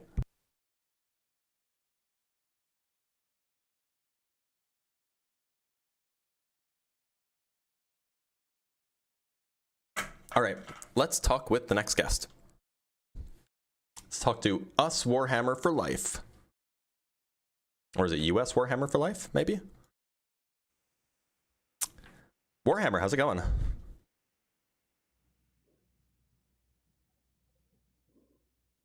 Warhammer, can you hear me? Warhammer. All right, looks like he's not here. Let's talk to Kyle.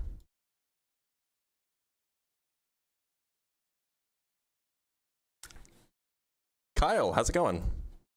Hello. How old do you think the Earth is? Oh, I totally agree with you. I'd like to say, like, the Bible doesn't say anything about it being 6,000 years old. And well, I'm glad you think so. But if you totally agree, it says join if you disagree. So, you know. Borisas, how old do you think the Earth is?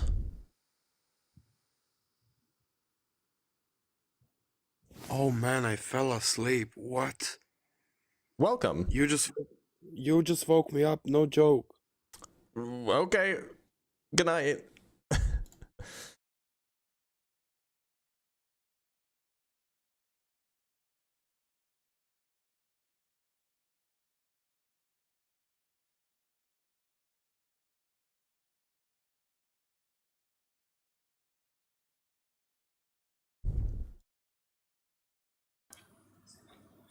Soy Tanic, how's it going? I'm good. I'm an ally. I actually don't disagree. I will get back down. I'm sorry.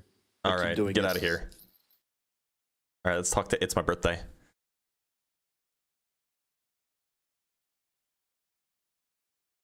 It's my birthday.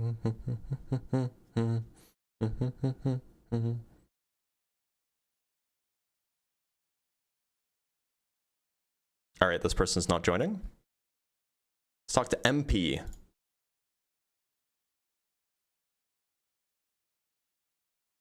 that me? That was you. MP, it's you. It's me. It's you. MP, how old do you think the Earth is? It's a very good question. I think when you look at modern science, what I call modern science, and you look at the cosmic radiation studies in the background of 20 billion years or so, I think I understand that anecdotally the evidence is around sort of 20 billion years, but there are many. What? The evidence is around 4.5 billion years for the Earth. Oh, sorry, yeah, I'm talking about the universe, and the Earth is around 4.5. It's even debatable whether it's 20 billion. Well, yeah, because it's 13.8 billion, at least since the Big Bang. 13.8. Yeah. A lot of there is text out there that sort of says it's close to 100 billion plus, but again, we've got to take from a Western science perspective, we've got to take what we have in terms of cosmic background radiation, etc. Now, in terms of the Earth, again, this sort of 4.5 billion years is again tricky to really say whether that is true or not. I mean, the 6,000 years is a complete nonsense, of course. And look, the question is how old do you think it is? That's the important question. I mean, there's no doubt it's many billions of years old. And I want to sort of go back into this sort of religious. Look, if you think it's many billions of years old, then you just don't disagree.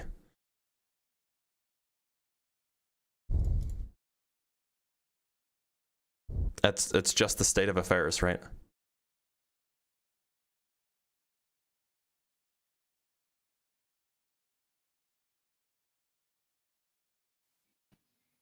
$50 Cent, how's it going?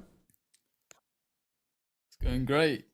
Yeah. Glad to hear it. Yeah, how old do you think the Earth is? I just want to say that the Earth. Yeah. Hey man, I do think it's 4 billion years old, but I just I'm just saying like. Nope, you're not saying like nothing.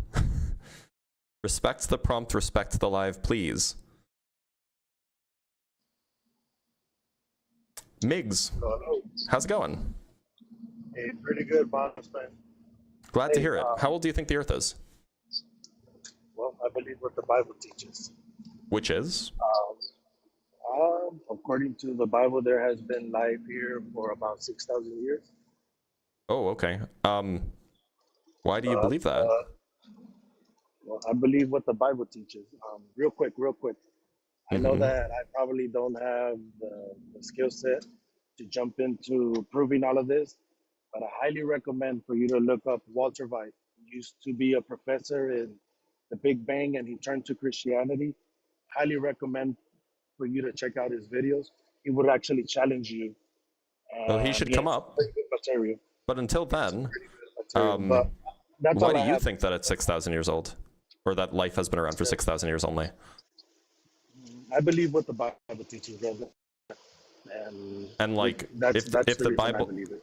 the Bible Like I also said, teaches. I don't have the skill set, like I Migs, said, to debate Migs, you. the Bible also teaches that there were plants around before the sun existed. Isn't that weird? Say that again? The Bible also teaches that there were plants before the sun existed.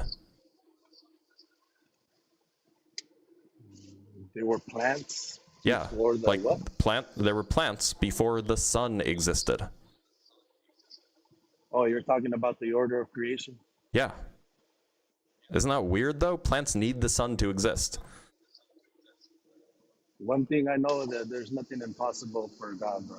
And Okay, obviously, but like it sounds like I have my own personal experiences, but not so. I don't want to jump up here and like debate. I just wanted to encourage you to check out that material because you would be more at your level. I really okay, don't have the he should skill join set here. to debate you, and He should join then.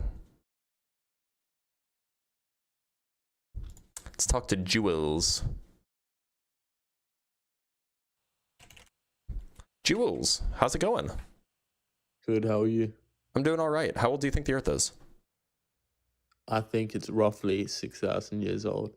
Okay, why so? Well, because that is what we are taught, right? Taught where? I was never the taught Bible. that. What's The that? Bible doesn't say that either. Well, what does the Bible say according to you? The Bible gives a few genealogies, often conflicting genealogies. The Bible says that the earth was created in 6 days. The Bible also says that animals were made before humans. And the Bible also says that humans were made before animals.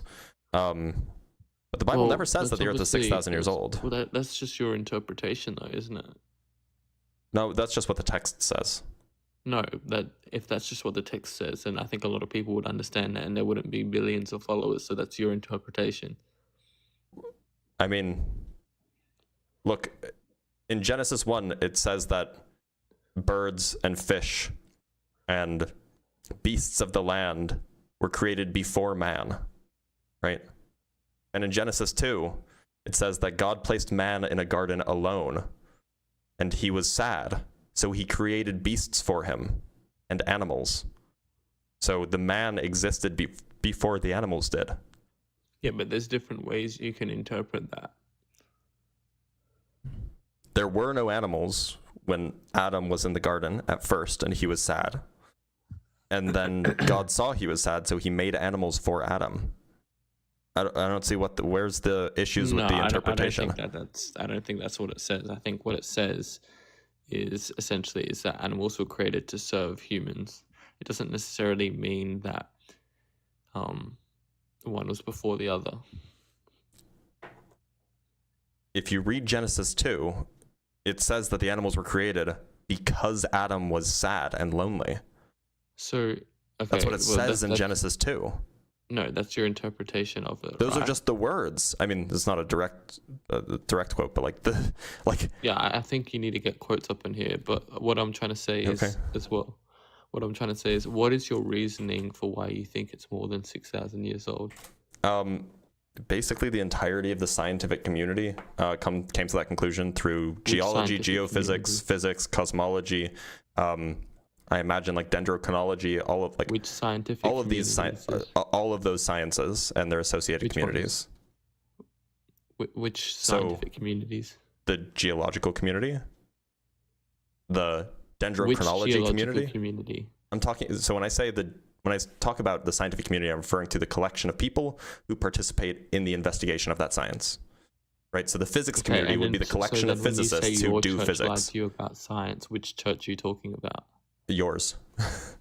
Which one's mine? You don't know which. I don't know. Whichever. If your church taught you that the Earth is 6,000 years old, then it was your church. Wait, hold on. So, what you're saying though is that every single church tells you that it's 6,000 years old? Only the church of people who come up here and think that it's 6,000 years old. Okay, fair enough. Look, okay, I can kind of see your point, but at the same time, I feel like 6,000 years old is possible, and I think that when it comes to science, we don't. By the way, I really have a quote know... for you if you want it. Yeah, I've been multitasking. So we have Genesis 2:18, right? Let me just make sure that this is cropped properly, so that everybody can see it. Sorry, I just have to crop it. Well, I could just do that. So Genesis 2:18. Yeah. Then the Lord said, "It is not good that the man should be alone." So the man already exists. "I will make him a helper as his partner." So out of the ground, the Lord God formed every animal of the field and every bird of the air. Yeah. So that happened after the Lord saw that the Lord saw that Adam was alone. So God formed every animal of the field and every bird of the air. Whereas if you go in Genesis 1, which we can do, Genesis 1, we can see what day God created every winged bird of every kind. That was the 5th day. However, it is the 7th day when God says, "Let us make humans in our image," etc. Sorry, it was the 6th day when he said that. So in Genesis 1, we have that the birds, every winged bird, 5th day. And then let us make humans, 6th day. So 5 comes before 6. So the birds were made before the humans. But then we go look in Genesis 2:18. We have that the man already exists. So God made every animal of the field and every bird of the air. Seems like a contradiction to me. It's referring to different truths, not different facts. That's got to be the biggest front flip mental gymnastic I've ever seen. No, well, different truths, not different facts. Like I said, it's not so simple. Like, I think you're gonna find it very hard to find someone that can explain such a deep text. But at the end of the day, the interpretation of the Bible is very important, because like no one's just gonna be able to tell you, like, come on to like different debates and tell you this and that. But at the end of the day, we know for a fact that if something was so straightforward as the Bible contradicted itself, then why would so many people follow? Okay, I understand that a lot of people follow a lot of stupid things, but at the same time, let's be real, there's an interpretation to be made here, especially about such a symbolic text.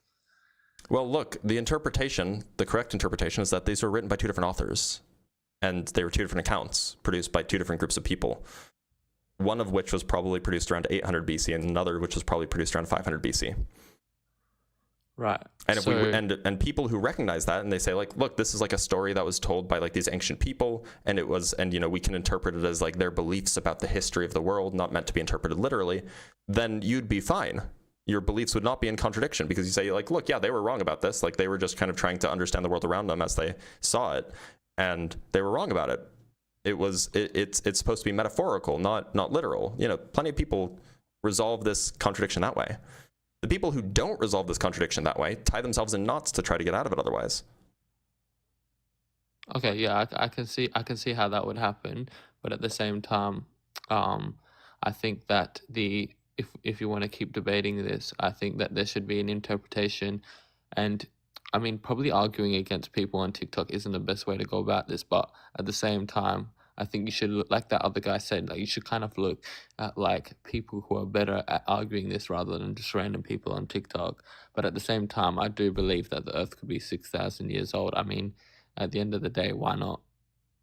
Because all of the evidence contradicts it. For example, we have the evidence of zircon crystals. These are small crystals that you can find in the ground, basically. Go ahead. How does that tell us? Yeah, so zircon crystals, the chemistry of a zircon crystal is such that when it forms, it can have impurities, but only certain kinds of impurities just because of the chemistry involved. So one of the impurities that it can have, it can swap out a zirconium atom with a uranium atom. The uranium atom and the zirconium atom are similar enough that like the uranium atom can kind of like find itself in the zircon crystal lattice. However, the lead atom, I know you're off the app, but you can still hear me. However, the lead atom is very distinct from the zirconium atom. So lead cannot find itself in the crystal lattice of a zircon crystal. And so what we find is that when zircon crystals are solidifying, when they're crystallizing out and becoming solid, they can have uranium impurities, but they cannot have lead impurities. And yet, when we go and we find zircon crystals in the ground, what we find is that there's lead trapped inside the zircon crystal. Now we know that uranium does undergo radioactive decay to get to lead, but the lead can't get in any other way because it's a solid. The lead can't get into the middle. And so all we have to do is count how much lead is in the crystal, count how much uranium is in the crystal, and then given the knowledge that we have about how quickly uranium decays, we can infer how long it took for that uranium that was in the crystal as an impurity to decay into the lead that still lives in the crystal. And we come up with about 4.5 billion years when we do that. Okay, and how do you know they're not wrong? Is that really your response? Like, can you guarantee that they're right? This is like the whole business of the scientific enterprise. Yeah, but hasn't like things like carbon dating been wrong, etc.? Is your argument but science could be wrong? I'm saying some science could be wrong. Okay. So generally, if you want to hold the view that the scientific consensus is wrong about something, you need to present conflicting evidence or evidence that demonstrates how it's wrong. Right? It's not enough to just say, yeah, but couldn't it be wrong? I mean, like, couldn't the Bible be wrong? So wait, hold on. You're telling me that on TikTok you expect to people just passing by on TikTok to have all these conflicting evidences to arguments you just brought forth? Well, I would assume if they came up onto this live stream, they would either be familiar with the evidence and be ready to debate it, or they would be willing to get educated as to what the evidence is. So you're somehow expecting someone on TikTok to be familiar with zircon crystals and at the same time Zircon, yeah. be familiar with the Bible and at the same time come across Yes, to your I am. I am That's pretty expecting. I am expecting people to do that. If you're not up for the task, I can let you go. Like, it just seems like he's not up for the task, so that's fine.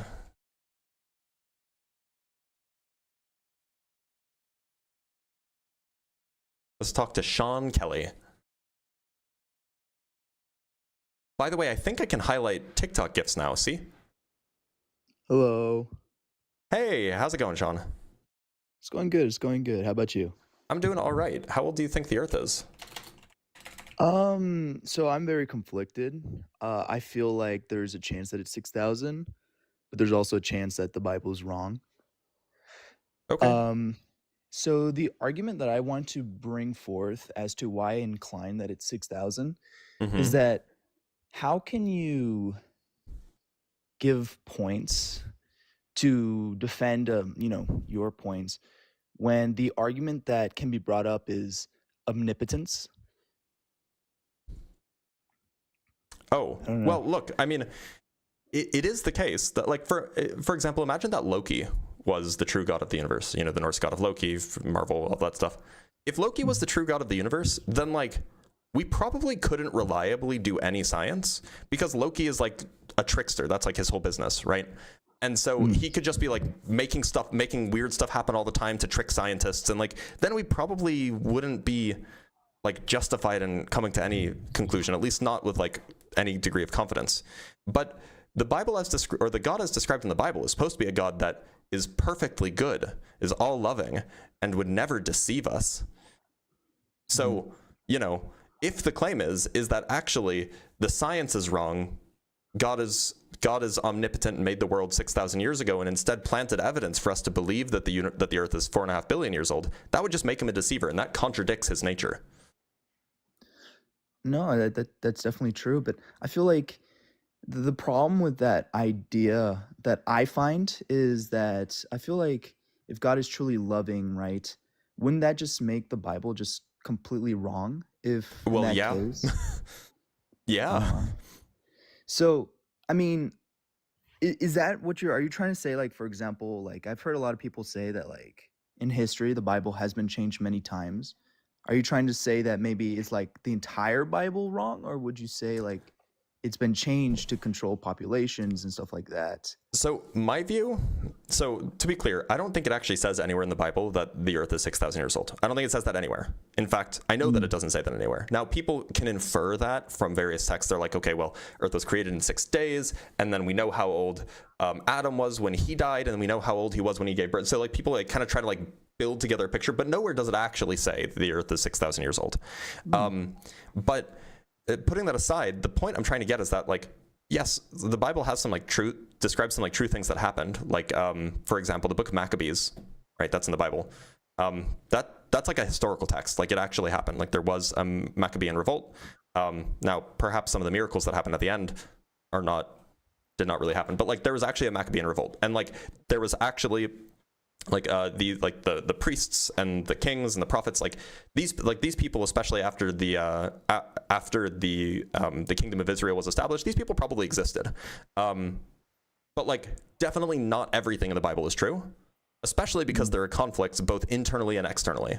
So there's internal contradictions. I pointed one out just a minute ago, and I have like an entire list of them. And there's also external contradictions. Like it says that, you know, birds were created before people, but like we know that that's not true. It says that birds were created before land animals, and we know that that's not true. We know how evolution works, so that directly contradicts the evolutionary evidence that we have. So there are definitely things that are not true in the Bible, but like obviously it was written by like sheep herders 2,500 years ago. At least the Hebrew Bible was. Yeah.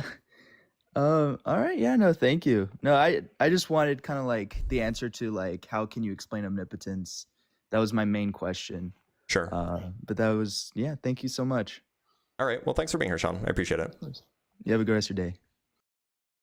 I love when people come on just to let me yap. I mean, like, I don't love it, but like, I don't mind it too much, as long as they come asking in good faith and they actually disagree with me.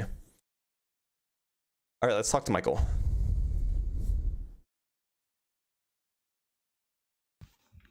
Hello? Michael. How's it going, Michael? It's going well. Glad to hear it. How old do you think the Earth is? I believe, like you said earlier, there is no way that shows that the Bible says that the Earth is 6,000 years old. Mm-hmm. Like you said, God did create the Earth in 6 days, but there is one thing that I, or at least my religion, likes to believe, is that God has no... Earthly time is not the same as God's time. So we believe that thousands of years goes by in the time, I can't remember exactly, but God's years go a lot slower. So I believe that the world was created before there was people on Earth, so it is definitely older than 6,000 years. Okay, but so how many times do you think the Earth has gone around the sun? Roughly. Man, I don't know. Brother, I like have no tens idea of thousands of times, millions of times, billions of times? It's billions for sure. Okay, well, look, that's all I want to hear. Like, if you think that it's been billions, then we're in agreement. Thanks for being here, Michael. Yeah. Markle. I almost said Markle. I'm sorry for mispronouncing your name, Michael. Oh, we did get a super chat. Nobody on Fire sends $2 saying, bro, you joined the call. Get good. What a whiner. Yeah, right? Like, if you're going to join, at least be ready. So, yeah, like I said, if you want... So, I should chill for myself for just a minute. So, oops. So first, you guys should like and follow. If you're not liking and following, I don't know what you're doing. We're almost at 100K likes. I'll put my hair down when we get there, but we're almost at 100K likes. You guys should be liking and following. Second thing, join the Discord if you're 18 plus. There is a Discord server. It's in the links of the various YouTube videos if you're watching there. It's in the link tree in my bio on TikTok if you're watching there. Third thing, if you like the horizontal stream, if you like a horizontal stream more than a vertical stream, there is a horizontal stream. It's just on my second channel.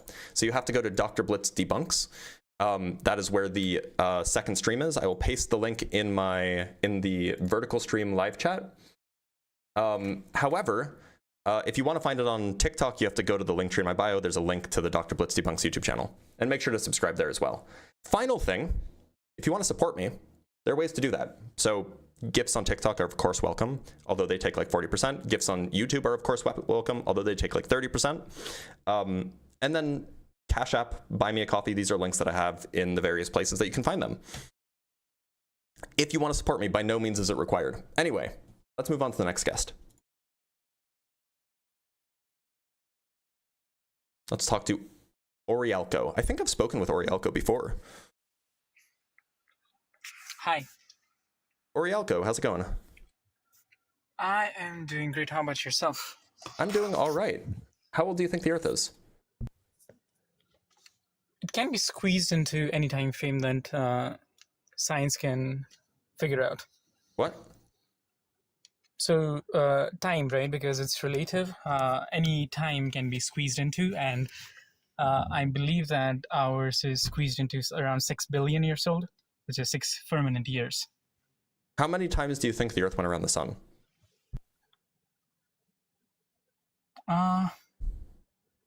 Can't tell. Okay.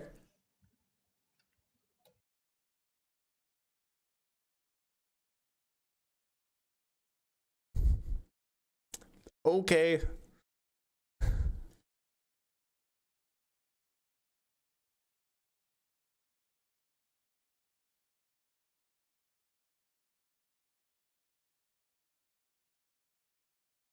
All right, looks like they're not joining. Let's talk to YTJTD. Jay, how's it going? How's it going? Can you hear me? Your mic is really quiet. I don't know why. It's better. It's much better now. Okay. How old do you think the Earth is? Well, so I'm a Christian, and I think it's I don't think it's 6,000 years old, actually. Okay, Here's so how old do you think it is? So, in my perspective, the Bible doesn't say anything about the age of the Earth, right? Okay, so how old do you think it is? I think that with the church saying, you know, people just believing it's 6,000 years old, I think in retrospective of God, right? I think there's maturity age and not physical age. So I believe How many times do you think the Earth went around the sun? I think it hasn't been billions of years. But I think it was made in 6 days. However, I think with carbon dating, I don't think carbon dating is a lie, right? I think carbon dating just tests the maturity age of things. So God, right, like how God made Adam and Eve, he made How them many as times do you think the Earth went around the sun? Can you give me an estimate? An order of magnitude, if you will? Are we talking 1 year or one time, 10,000 times, 100 million times? Probably in the thousands somewhere. Okay. But here's the thing. So I think the testing we see, oh, well, you see science it says it's billions of years old. I think that could be like a maturity age where God made the earth billions of years old already for things to work the way they work. You know what I'm saying? So why would God deceive us like that? It's not, what do you mean? It's not, he didn't deceive God us. planted evidence that he knew would be deceptive and would lead us to the wrong conclusion. What do you mean? So I mean, like all of the evidence that leads us to conclude the Earth is 4.5 billion years old, God planted that like 6,000 years ago or however many thousand years ago, right? Well, that's what I'm saying. Like so with science, we can use carbon dating to figure out how old the Earth is. No, we use uranium lead dating, but that's fine. Right. Well, I said science. That's not science. Carbon dating isn't used to determine the age of the Earth. Oh, it's not. No. Oh, that's what I was told. Okay, interesting. It's another example of your church lying to you about science. No, it wasn't the church. It was my friend that doesn't even believe in God. It debates me all the time about this, and so he's like, "Oh, carbon dating is used," you know. So that's all I just assumed, but I guess he was wrong. Anyway, I think it's not like actually like you know the Big Bang billions of years ago, and so it's just billions of years old. I think it's just a maturity age, and I think that's not God being deceiving. I think the Earth is billions of years old, but I don't think it went around the sun billions of times. You know what I'm saying? You I don't know what it means for something to be an age if it hasn't existed for that long. Well, it's like Adam and Eve. Were they made at the age of 0 or were they made at 30? Their age was 0. They were Right, but with their fully formed maturity adults, growth- however. Exactly, that's what I'm But saying. their You know? the age was 0. Right. So you do. Sorry. So you understand what I'm saying. So like, if their age was technically 0, right, and they lived to whatever 900 or whatever, right, but they were made at a full-grown adult. That's what I'm saying about the Earth. Like the Earth was technically but, 0. But why would but God it was deceive made- us by making the Earth appear as if its age is so much older than it actually is? But I don't think that's deceiving. I think it is that age. Right? No, like it's not Adam that and Eve were age. full-grown adults, The age. but they were So on the they were first day of on the first day of creation, the age was 1 day, right? technically yes, but the Earth was maturity age of. But it looked like it was older.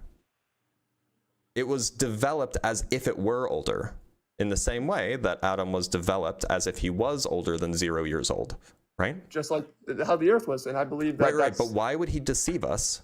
Why would he do that when he knew it would deceive us into thinking that the Earth is actually older than it is? But because I don't think that's deceiving. I don't think he was deceiving. What is deception if not planting evidence for something that's false? No, but I believe its age is billions of years old. I just don't think it was made at day 0. You know, it wasn't made with a big. Then its age isn't billions of years. The age is how long it's been since something existed, right? That's what age is. Yeah. So its age isn't billions of years old if it has only existed for 6,000 years. Well, I don't know how long it's or 7,000 years or however many thousand years, right? Right. I don't know because the Bible doesn't say. You know, I can't make a full claim on anything. This is just me. Obviously, I don't believe it's 6,000 years old. Like, you know, the church. Some people from church try to say, you know, like Cliff. He's a popular preacher. This is where I got basically like this answer because I agree with him. He believes basically the same thing.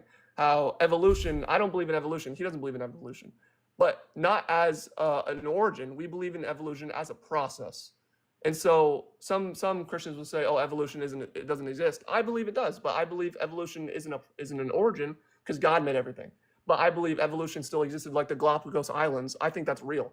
I think birds were made by God, but then their environment caused them to evolve because I think that's just how God made us. So we can talk about evolution if you want, but I really have to nail this down because, like, look, suppose for a moment that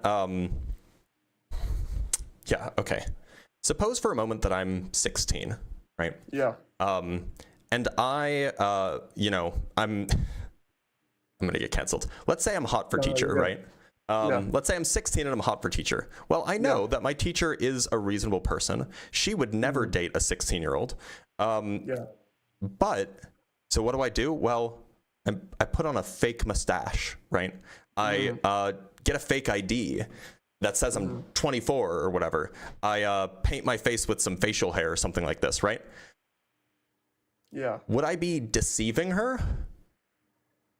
Yeah, you would.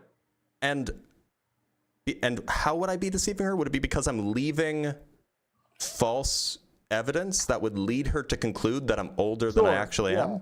Yeah, you're lying about, you know, your age. I'm planting evidence that isn't there. A 16-year-old me couldn't grow a mustache, but 25-year-old me could, right? And so I'm planting fake evidence that wouldn't have been there if I was actually the age that I really was. Yeah. And if that's deception, then that's exactly what God's doing. But here's the thing. Though. Outward appearance, yes. But like science, how we test it with, you said uranium. It's uranium lead dating, yeah. So it's not just like they look at the Earth and they're like, oh, it's billions. They test it, right? So even if they you test it and they come to the conclusion. This would be like, let's say that I was your teacher. Let's say I was like a genetically skilled. Let's say I was a genetically skilled 16-year-old. And so like my teacher's like, well, you know, your license says that you're 25 and your mustache says that you're older, but like, I don't really believe you. Can we get you DNA tested? So I'm like, yeah, sure. So I present a sample of my DNA, but I messed with it so that it actually looks older than it actually is.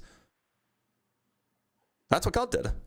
God tampered with the zircon crystals to make it look older than it actually is, and it would only be discovered once scientists started investigating. No, I disagree because, like, let's say you sit and like DNA test, you can't just tamper. you yourself just can't pick your DNA and tamper. Well, no, like maybe I like got a DNA sample and then I tampered with it and then gave it to her, right? Like I rather put that example into like literally instantly the teacher goes, okay, you look 30, but you're actually 16, but she doesn't know that. You look 30. I'll instantly give you to a doctor, blood test, whatever, right? Boom, and he confirms no. Even though he looks 30, the scientific evidence of like literally studying his DNA shows he's 16. Yeah, and except here's the thing. When we go and we study the DNA of the Earth, like the zircon crystals, we find that the DNA also says it's 4.5 billion years old. Billions of years old, and so I he's agree that so God is more powerful than 16-year-old me. God tampered with the DNA of the Earth. No. So like the Earth does look much older than 6,000 years, just on a surface level. Like we know erosion takes a long time. We know that like trees live a very, very long time. But there's deeper facts that we can learn. We can go study the intricacies of the Earth's age by looking at tiny crystals found in Australia. And what we find is that those also say it's 4.5 billion years old. So what you're telling me is not only did God tamper with the surface level stuff, he also tampered with the really deep stuff.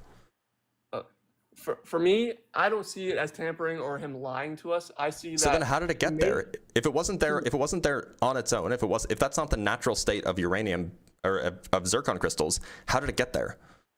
Well, no, it is. That's what I'm saying. He made it like I'm saying, just like how Adam and Eve. This is my explanation of it, right? Because I don't know the actual answer. I don't know the answers of the universe, right? But this is my interpretation of it. I'm not just going to be like, oh well. Some Christians come on here and they're like, oh, well, I believe it's just 6,000 years old. I don't think so. I think God made the earth at day 0 for, 6 days. He was making the earth. However, it wasn't like the maturity age of it. When you test it, it has to be billions of years old or made whatever, billions of years old, right?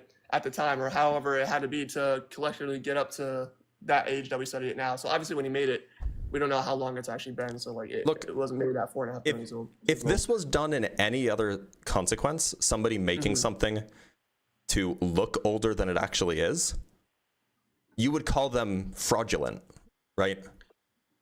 No, but well, that's impossible. That's what I'm saying. Like God can make something old, like the maturity age, like an Earth, billions of years old, but make it in 6 days.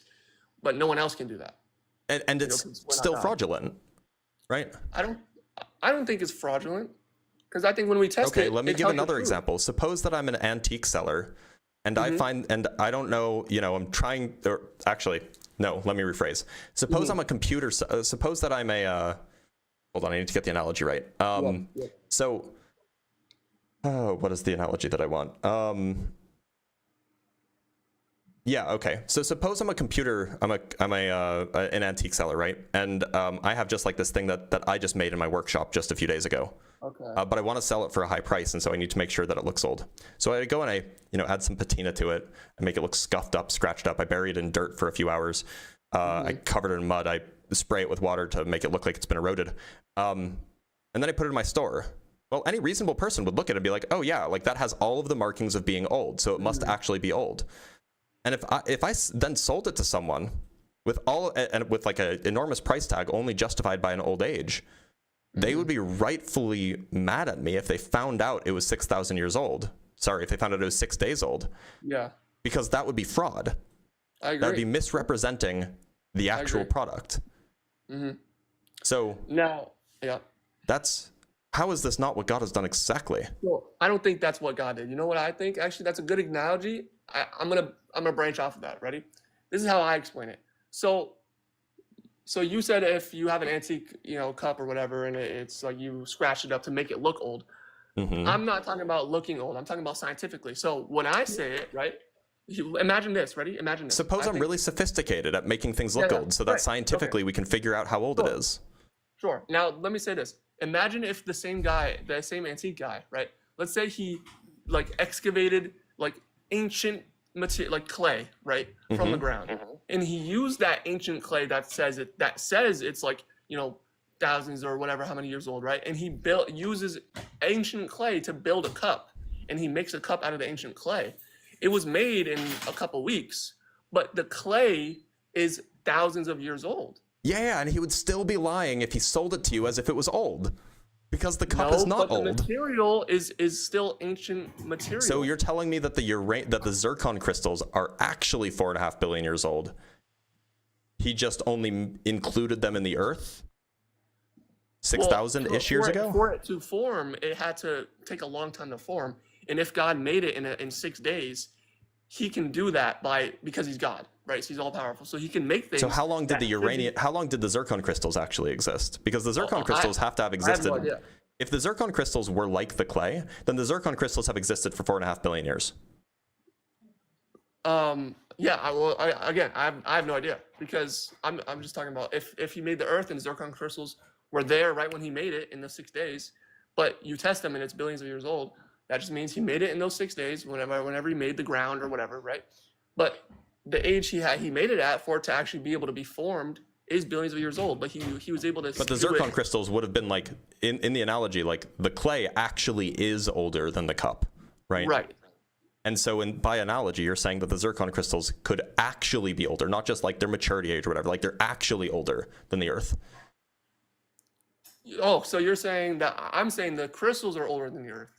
Yeah, that sounds like what you're saying. Wait, how? Because so by analogy, the crystals are like the clay. It's the thing that we scientifically test to determine the age of the thing. And the cup is like the Earth.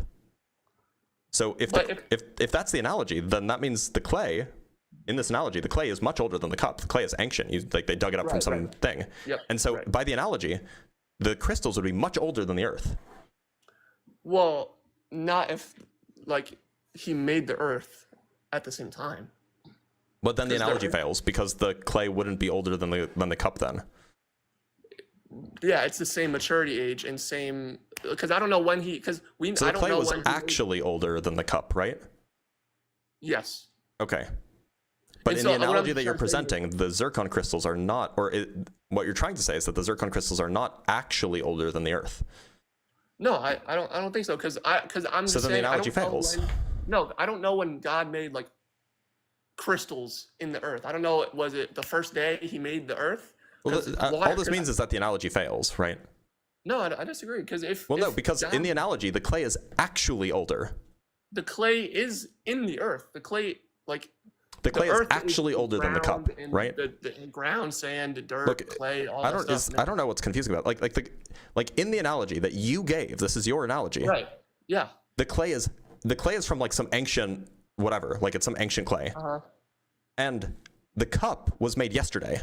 Yes, sure. So the clay is much older than the cup. Okay.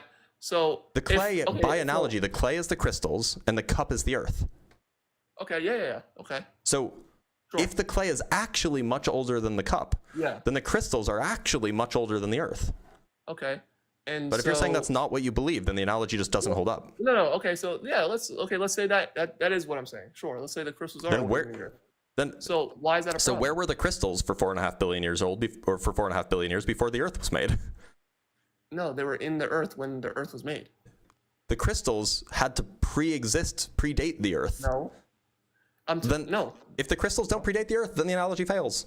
I don't know what's hard about this. The analogy fails because the clay is actually older than the cup. That'd be like saying, the clay was created in the cup. The clay isn't actually older than the cup. We study the materials in the ground to know how old the Earth is.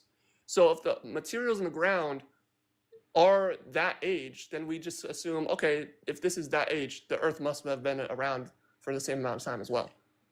So that's just how we study the Earth. That's true. It just means that your analogy just doesn't make sense. Because on the one hand, we're talking about the age of a cup, which is when the cup was made. Right. On the other hand, you're comparing that with the age of the dirt, or the clay, that the cup was made from, which is much older than the cup, right? Right. And so, whereas the analogy, what you're trying to convey is you're trying to say, the clay was actually made at the same time that the cup was. Right. Actually. And so the analogy just doesn't work, because in your analogy, the clay is actually older than the cup, not the same age. Well, if you disregard God literally just making the Earth, he just speaks and light exists. So he can make the Earth, and the clay and the stuff inside the Earth can be that age by just making it. in a Right, and it's deceptive. He can make it appear older than it is. And okay, and so I don't think that's deceptive though. It's Because- look when you make something appear older than it is. Yeah, but he's not doing it That's- intentionally to deceive. Oh, so did he do it on accident? No, he's Why not did he do doing it it to then? deceive. He just did it because that's probably how things had to be made. And Why? if he Wait, can why make did things have to be made that way? I don't know. I can't So, tell you. so you're telling me he didn't deceive us on purpose? There was some other reason why he had to deceive us. I just don't know why. Well, I just think you're taking it the wrong way. I don't think it was any deceitful. Well, it has deceived us, right? Well, how? Because it's made you're us right. think that the Earth here's is the thing, here's the thing. really pause, old. Right. Oh no, you're right. Hold on. Wait. So I don't think it has deceived us. I just think people deceive themselves with it by overthinking. People looked in the ground that God made and Right. found They evidence saw the age, and but saw then evidence that right, it was evidence really that it was old. billions of years old. Exactly. Yeah. And so they were deceived by the evidence that No, God planted. That's not, no, that's them seeing the truth that God made it. But however, the people that don't believe it are Wait a minute. confusing Wait, sorry. themselves. How are they seeing the truth that God did it? God made the laws of physics be the way they are. The laws of physics dictate that like uranium takes 4.5 billion years for half of it to decay away. Those are the laws of physics that God made under your worldview. Yes. And he then made it he in a also couple put days. zircon crystals in the ground that have half of the uranium decayed away. Yes. And then people, having studied uranium, they know that it takes 4.5 billion years for half of the uranium to decay away. They go and they find zircon crystals with uranium and lead in it, meaning that the uranium decayed into lead. They go and they find zircon crystals with half of the uranium decayed away, and they're like, oh, well, it must be 4.5 billion years old. Right. So God put the rules in place so that people, if they correctly interpreted those rules, which is that the uranium decays in 4.5 billion years for half of it to go away. Those are the rules that God put in place. Correct. If they interpreted those rules correctly, they would come to a false conclusion based off of the evidence that God planted. I disagree because God never says the age of the. If God did say in the Bible the age of the Earth is 6,000 years old, and then you study it and it says it's billions of years old, then I think it's deceptive. But it never says once specifically what it is. It would So it's not like God if ever it's said it actually wasn't. 6,000 years old, and then God planted evidence that genuine, honest people would find to be compelling to lead them to conclude that the Earth is 4.5 billion years old, that is a deception. Sure, if God said that the Earth isn't It doesn't as matter what old- God said. It matters what God does. If the Earth is actually 6,000 years old, and God planted evidence that would lead Okay, I honest see- I people to understand. conclude that it's 4.5 billion years, that's a deception. Well, I don't think so because God made it in 6 days. So he's like telling us that That's irrelevant to the claim. Like how long No. it took doesn't really matter. Right. So 6 days the Earth was made. Everything, humans, animals, inside of the Earth, everything is already billions of years old because that's how, like you said, uranium needs to decay. So for that to decay, It he must made have like the that. uranium must have existed for 4.5 billion years. Yeah. And he made it that age already. How can you make something have an age aside from zero? The age is defined as how long it's like been Adam. since the thing Just existed. like Adam. I'm telling you, like, okay, so Adam's age was actually zero. But He what was is just his a adult 0-year-old adult. and that's what I'm saying about the crystals. It's a 0-year-old billion. Oh, sorry, I disconnected. It's a 0-year-old, but it's billions of years old. Right. just And how so Adam- look, so generally deceptions like that are generally not acceptable, except when there's a good reason to do it. So, I don't think it's so deception. for example, Sure. The reason to make Adam appear older is because otherwise Adam wouldn't have had anyone to fend for him, to care for him as a baby. Yeah, you die. Right? Yeah. He would have died unless God intervened manually. And so God doesn't say so God makes him older with good reason, being that, he didn't want Adam to die, and he doesn't actually leave evidence that Adam was actually older. Like he says, this is when I created man, and he looks like that. He looks like there's no evidence left behind that he's actually 32 years older. Like there's none of that. Yeah. So that's not a deception. However, and to be clear, maybe you could interpret it as a deception, but it would at least be a deception with a good reason because he wanted Adam to thrive, right?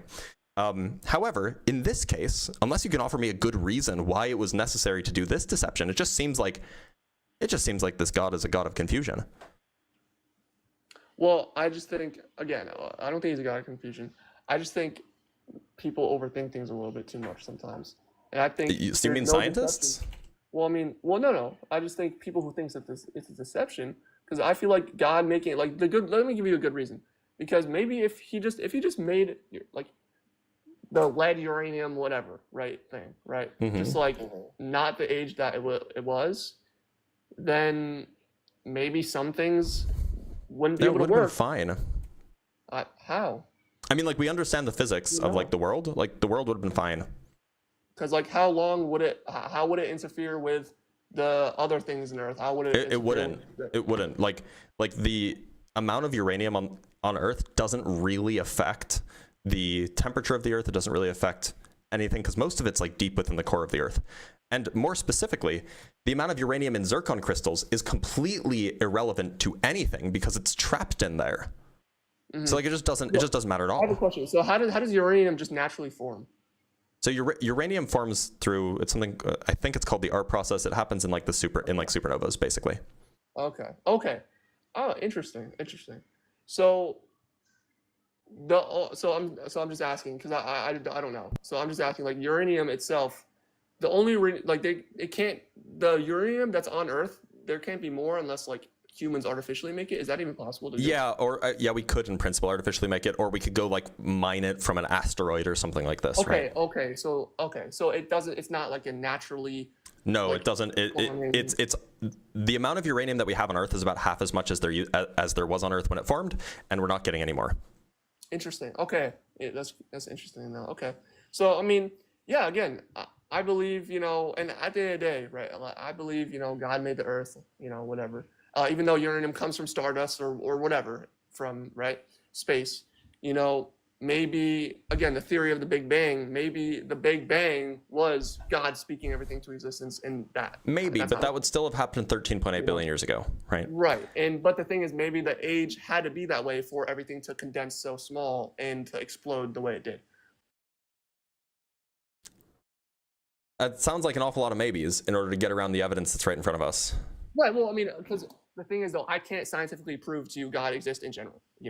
Like I can't just like study God and be like, yeah, like I physically like how you could study a rock is sedimentary, or whatever, because I have to kind of throw out these maybes because I'm not going to sit here and be like, oh, I know everything unless it's in this book, unless it's in the Bible, and it tells me. Then I'm going to say, okay, well, this is what it says.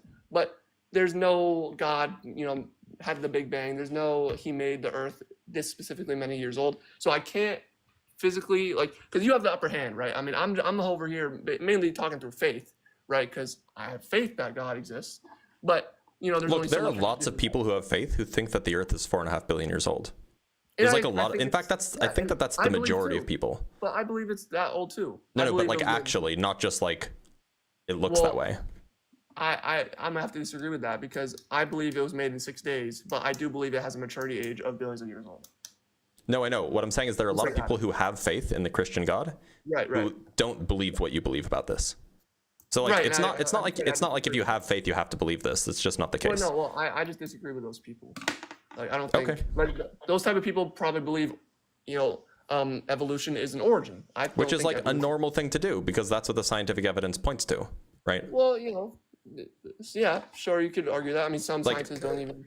That's like generally speaking, it's a good idea to just believe what the majority of scientists believe because they're the people who have studied this the most, right? I mean, sure, but again, I disagree with because that's not really how the Bible says it, and that's where my faith comes in. I have more faith in God than I do with scientists. Have you ever met God? No, I've never met God. Have you ever met a scientist? I have met a scientist. Okay, why do you have more faith in somebody you've never met? Well, because God made us, so I mean, He's. Well, that's what He says, but why would you believe Him?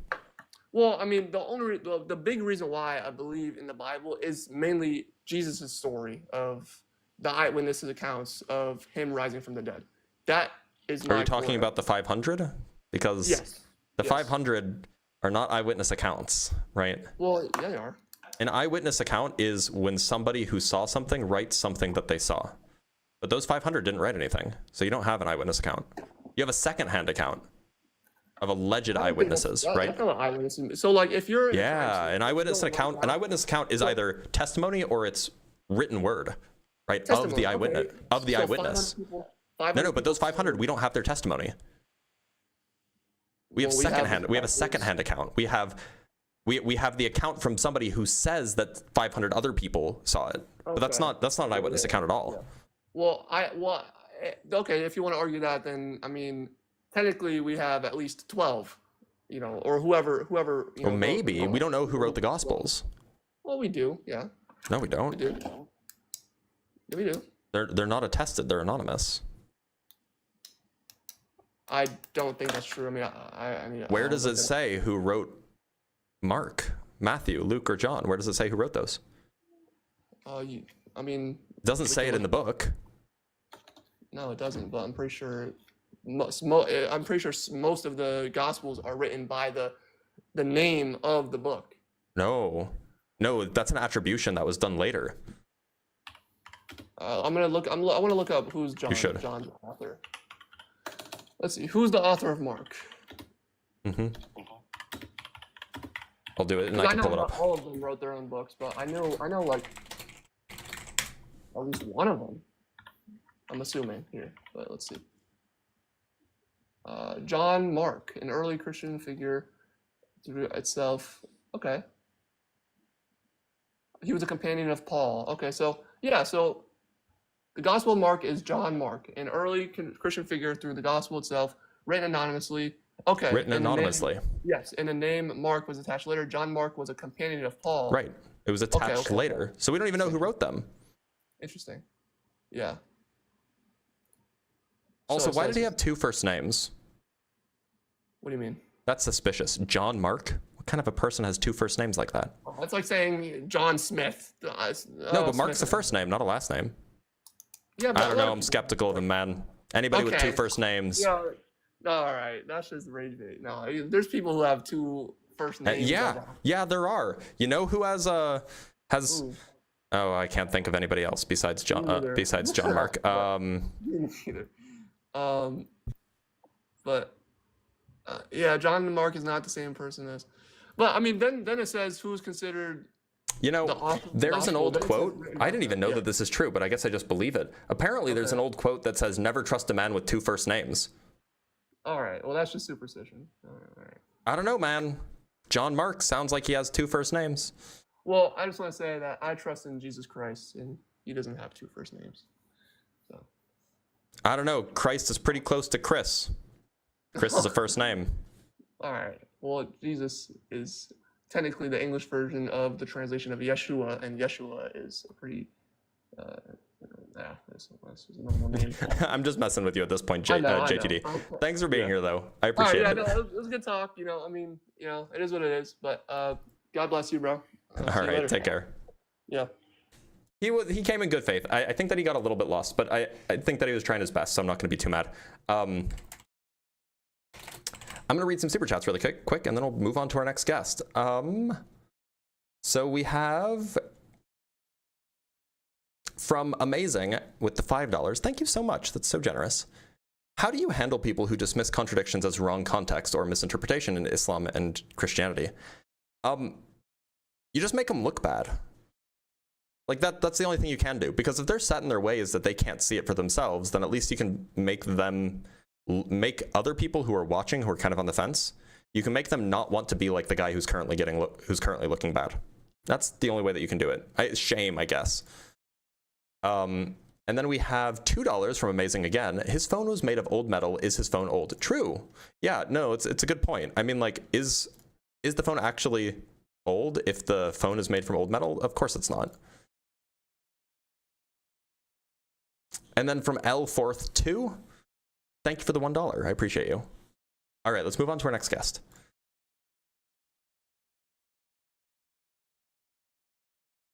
Let's talk to Chef Koyardi. Chef Koyardi. There we go. Chef, how's it going? Going good, man. How are you? I'm doing all right. How old do you think the Earth is? I'd like to make a counterpoint without actually staking that claim. Okay.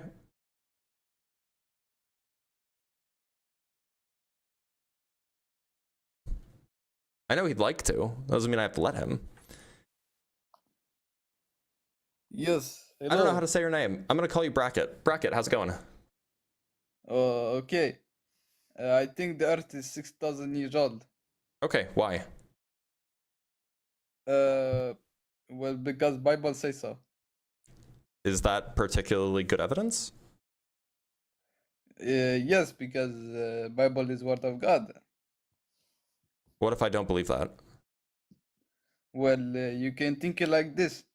If the Earth is 4 billion years old, why hasn't the moon crashed into us yet? Why If would the moon gravity crash pulls. into us? That's how Well, orbits because work. gravity pulls Earth bigger Yeah. than pull in Earth. So you know, this is a troll, right? This is okay. Obvious troll is obvious.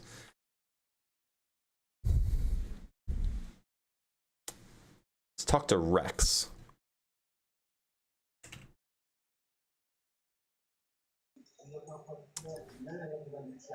Rex, how's it going?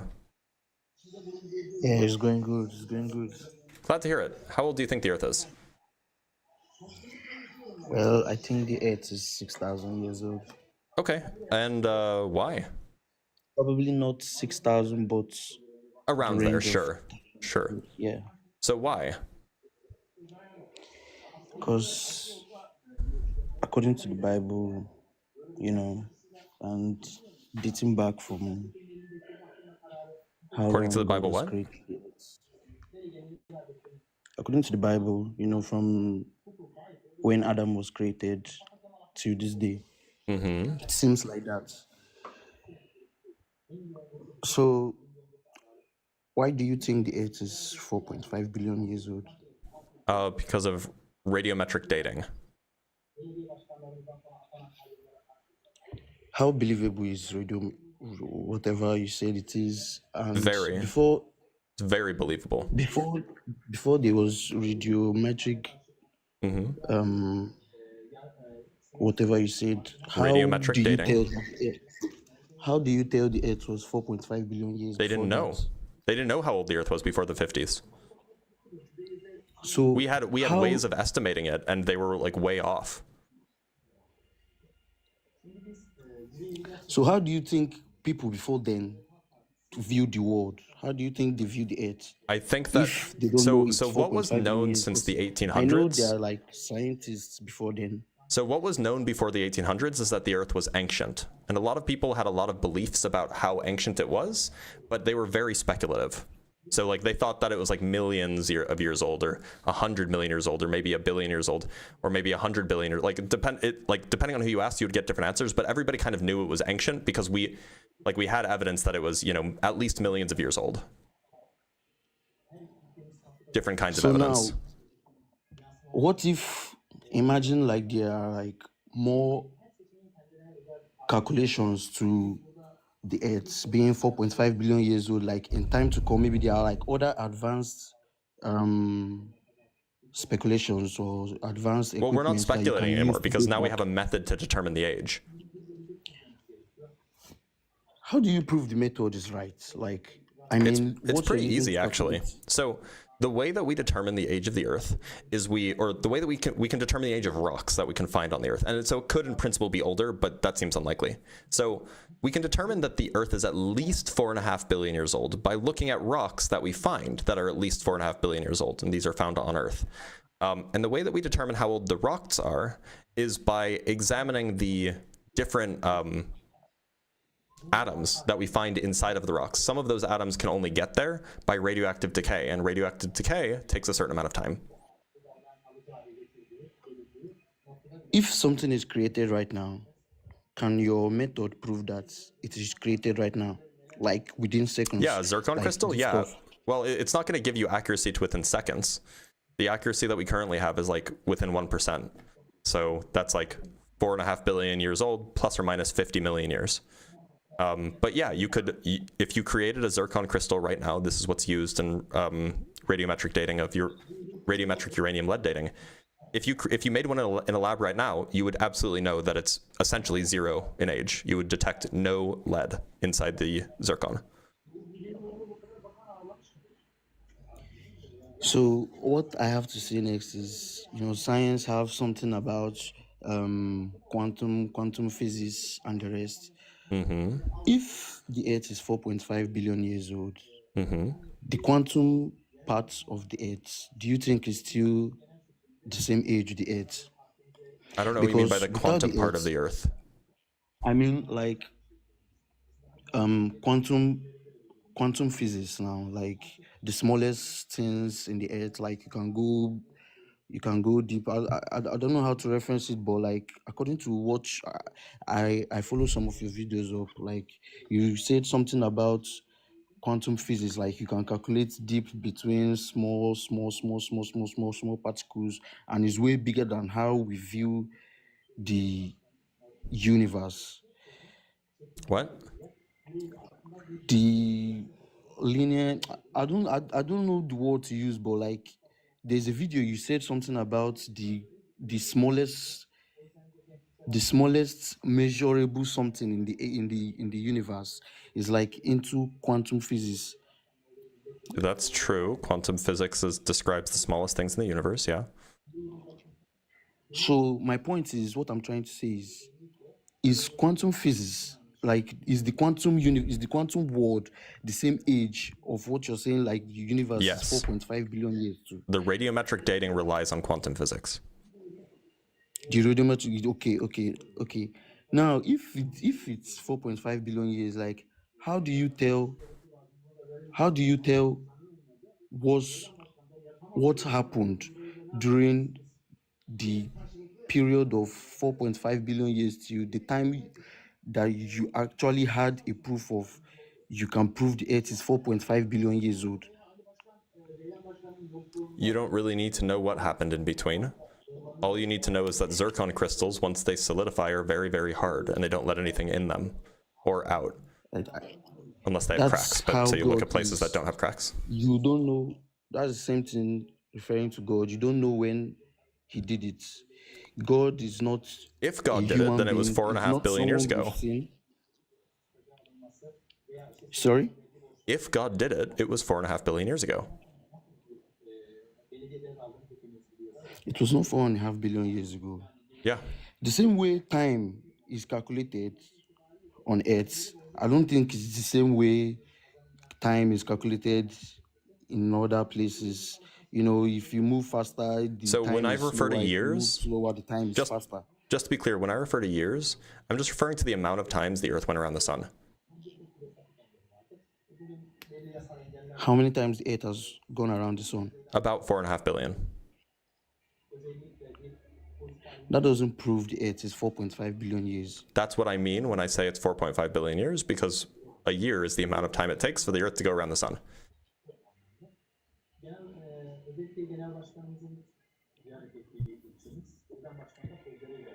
Forget about that. What I'm trying to say is, you don't know how long it took God to create the Earth. 6 days is in interpretation of man. 6 days is hours and it doesn't matter how. I don't care how long it combined. took to create. I just care about how long it's been in existence. And it has been in existence for thousands of years. At least it's been in existence for about 4.5 billion years. So now, if the Earth has been in existence for 4.5 billions of years, and you truly believe this through evolution, this doesn't have anything to do with evolution. It's supposed to have something to do with evolution, because nope, time cannot go by without something. This has to do with geochronology, not evolution. Listen, what I'm trying to say is, the Earth is not 4.5 billion years old. Okay, God what's the evidence? Around thousands. The evidence I have is the Bible, and you guys. The evidence is the evidence is a book. That's your evidence, not like actual evidence. It's not like something that you can put your hands on, but it's just a book. You learned through a book. Well, I learned through lectures, but sure. No. You can learn about things through books, but the evidence is not books, right? The evidence is not books. The evidence is like, you know, observations, data analysis, that kind of thing. So what's the evidence? There are evidence everything written in the book is more of what has happened in real life and in real time. Why should anyone believe that? Why should I believe physics? I mean, why should you believe physics? Because it's what makes your phone work that Yes. you're currently talking on. The same physics that makes the transistors in your phone function is the physics that describes radiometric dating. It's the same physics. Listen, I don't know physics a lot to argue physics with you. We grant that. But I know there are a lot of people who don't know physics We but grant that. operate in something like that. And is it possible to not know physics but operate with physics? Is it Because- possible to not know physics but to operate with physics? Yeah, I mean, Yes. you're doing it right now. You don't know physics, but you're using a phone that relies on it. You don't know God too, but I don't think God's real. I know God as much as I know you are Voldemort. alive.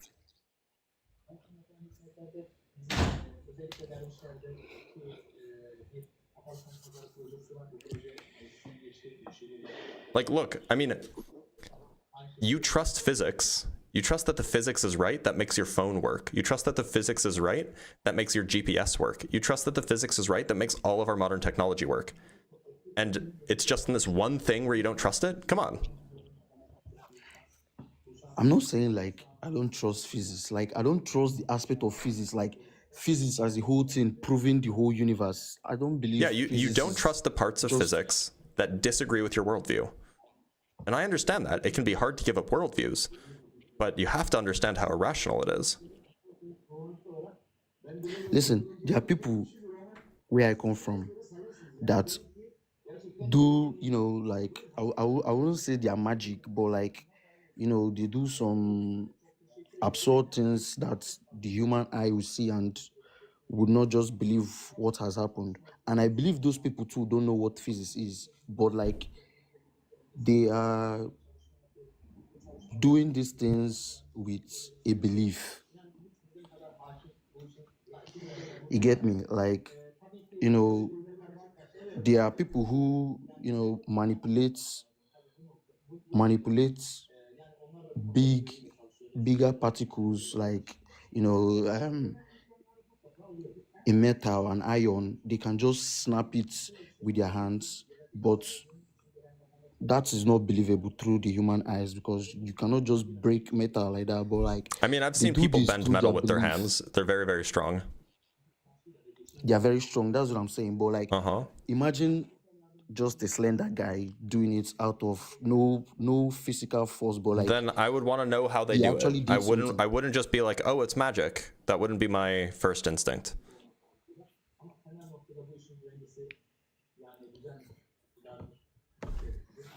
someone that does not know physics and sees something like that, but does not want to believe that is magic, because I mean, Then they can be magic agnostic. They can say, I don't know how it works.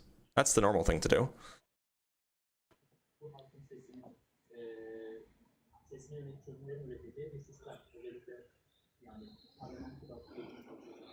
But look, I mean, it just seems so strange that you're willing to like trust physics on all of these things, except for the one thing that disagrees with your worldview, right? Doesn't that seem strange to you? does not seem strange. It does because not. I believe people can live without physics. I'm not saying you have to know physics in order to live. What I'm saying is that you as a person, you're currently using a cell phone. You as a person, you are trusting physics to reliably do what you want it to do. You're trusting that the people who did the physics did it right so that the outcome would be desirable to you. And yet, when the outcome is not desirable to you, when it conflicts with your worldview, you're like, nope, throw away the physics. It just seems hypocritical.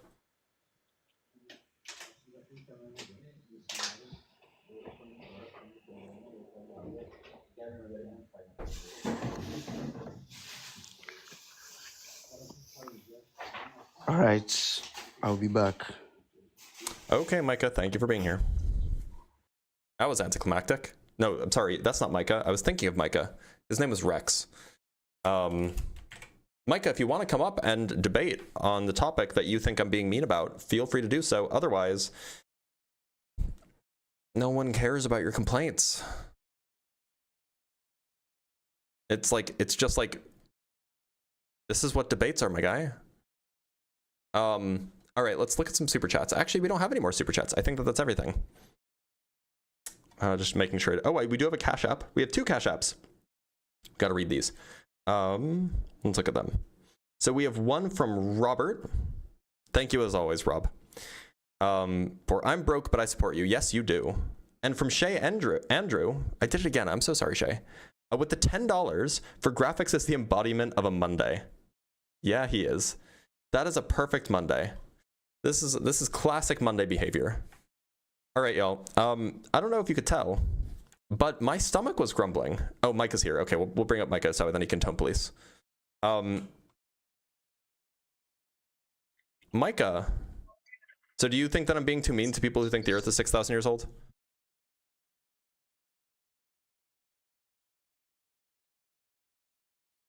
Micah? Hello? Hey, do you think I'm being too mean to the people who think the Earth is 6,000 years old? I wouldn't say that you're being too mean. I wouldn't use that kind of wording with it, but you did use the word hateful. The same way you would. You did use the word hateful. That seems worse than mean. Well, if you're going to put levels to it, then I can't change your own thinking.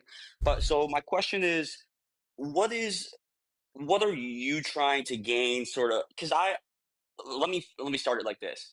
I don't think the Earth is 6,000 years old. I'm completely with you on that. I believe in science. Trust me, I'm with all you guys in the comments. So I'm really confused on where this hatefulness that I've been saying, if that offends you, whatever. But that's where I've sort of been confused where this is coming from, because I don't agree the Earth is 6,000 years old or whatever, but I also don't agree with the way we're going about it to sort of teach the other side. You know what I'm saying? I know we all agree. So, well, A, we don't all agree, apparently, right?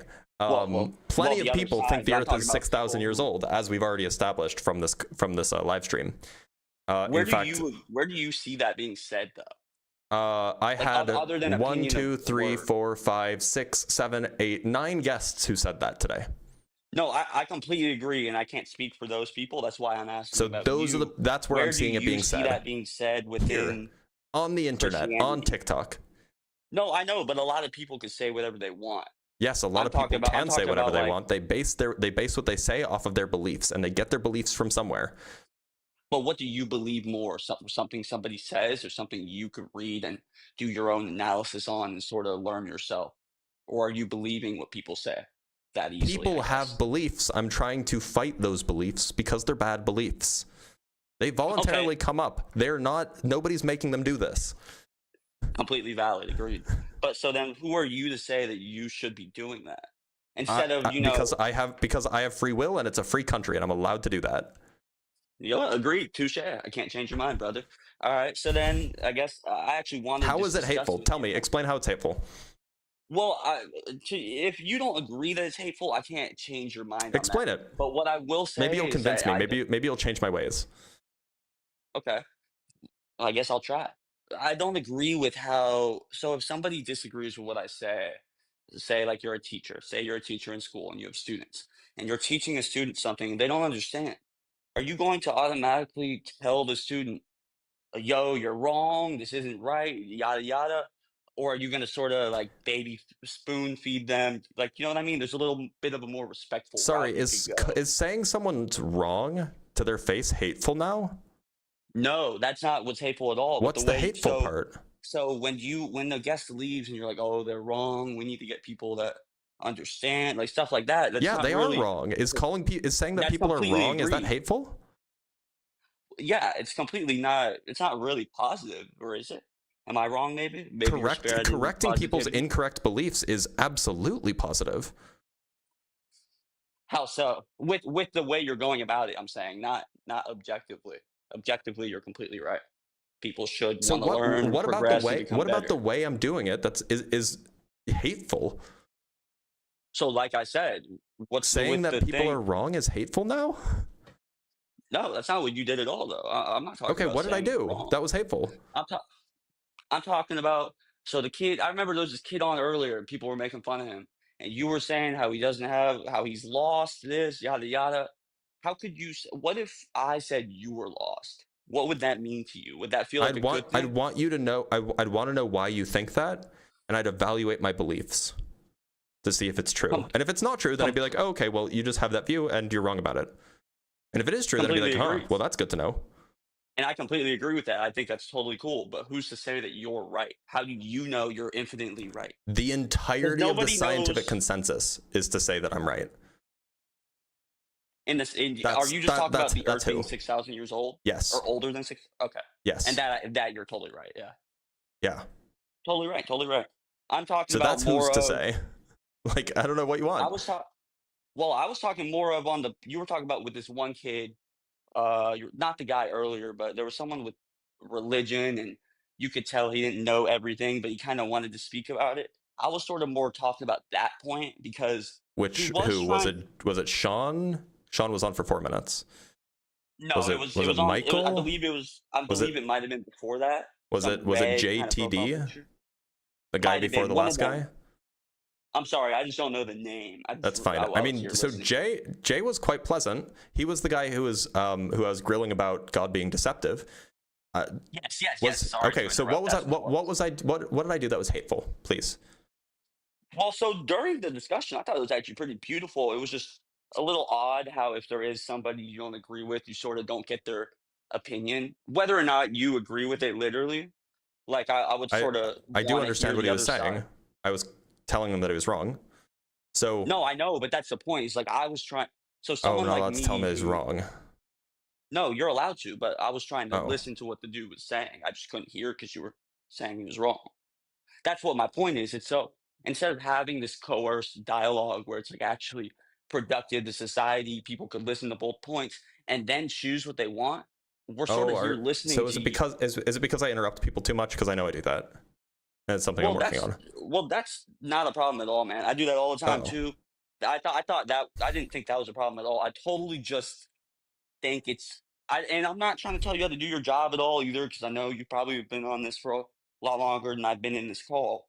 But it's so if I had a discussion like topic, if I was trying to really get a good point across, I would try and prove my point. I'm not gonna be naive and say I wouldn't, like I'm some god, some superhero. But I would also want to hear the other side. Like, you know what I mean? I wouldn't want to create enemies within my discussion. I brought them on to talk to them, and I heard what the other people sort of the energy thought. I get from. So no, you did, but then you would also. And then I would tell them that they're wrong. Exactly, which is completely which is cool, hateful. But it's like, telling people that they're wrong after you listen to their views. That's not wrong. So where's the hate? Where's the hateful? It's the way that you would go about it, and I don't want to nitpick you because everyone that has their faults, but it sounds like you can't justify. You literally called me. I think you even said the word evil. No, I think I only said hateful, which is probably even much to say also, because I wouldn't say that makes you a hateful person, but what you were spreading at the time wasn't positivity either. So I don't really know what word you want me to use. Not spreading positivity doesn't make you hateful. Things can be neutral. Right? I suppose it could, but how could you spread a neutral point if it's all opinions? Shouldn't there be because it's right not opinions? Wrong, how you just because said? It's But opinion it is, how do versus fact, right? Well, how do you know how old the Earth is? Because I've looked at the evidence. Personally, I've looked at the evidence. And you know it's 100% irrefutable, just like how the Big Bang is now being recognized as not probably the creator of our universe. Do you know that? I imagine that you are very confused about what the Big Bang is, but that's not the topic of conversation. I'm not confused about the Big Bang. I know what it is, but I used to be the same person who believed that we started from the scientists today do not even know exactly what we've started from, which is what everybody thought used to be the Big Bang. 40 years ago, yeah. You're right. 40 years ago, people thought that the Big Bang was the genuine beginning. Now people don't anymore because we have new evidence. Similarly, yes, we still know that the universe is 13.8 billion years old in its current configuration. That's how long it's been since the Big Bang. The question is was there anything before? We just don't know. The issue is that similarly, we know the Earth is at least 4.5 billion years old. Now, it could be older and there could be something that we're missing, but it's certainly not 6,000 years old or 10,000 years old. We know that for a fact. We know that as agree with much as that. we know the sun will rise tomorrow. And so, yes, it is a question of opinions versus facts here, right? And so if you want to, like, if people want to come on and defend their worldview, I'm going to tell them that they're wrong. That is the whole topic, the whole point of a debate live stream. If you don't like that, you don't have to watch. But it's not hateful to do this.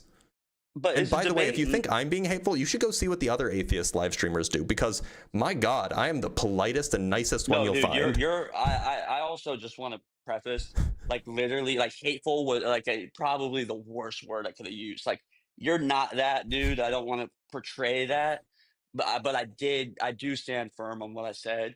But I agree, you're not at all bad, dude. I've had other people kick me out and like say really weird stuff, and I want to preface that I feel like I've had a great time talking on your account. Nothing wrong with you. Well, I'm glad you think so. And while I do want to apologize for using the word hateful, I probably shouldn't have used that. Probably All should right. have prefaced it a lot better. I appreciate the apology, Micah. I forgive you. I'm going to let him go, not because I wanted to kick him. I mean, like, it was tone policing. Like, that's what tone policing is, when you say, like, oh, well, you're not being nice enough. Like, that is tone policing. But he did apologize. I think that he was being a keyboard warrior, and then once he came up and he realized that I'm a normal person and that my views are actually pretty normal and, you know, not particularly hateful at all, I think he backwalked, which is fine. Like, it's totally fine to, like, change your views on things. But, you know, just tone policing is what you were doing. You're saying that you're being too mean, you're not being nice enough, you're not listening hard enough. That's what tone policing is. That's just what it is.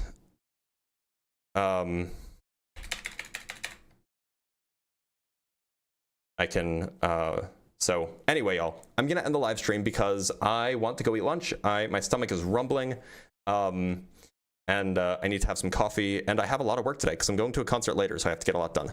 Anyway, take care, everybody. Make sure to go join the Discord if you're 18 plus. Make sure to like, follow, subscribe. Go subscribe to the new channel. The new channel has will have all of the clips from today, if they're good clips. It'll also have a whole bunch of debunking stuff. I'll see you guys tomorrow for some Ask a Physicist.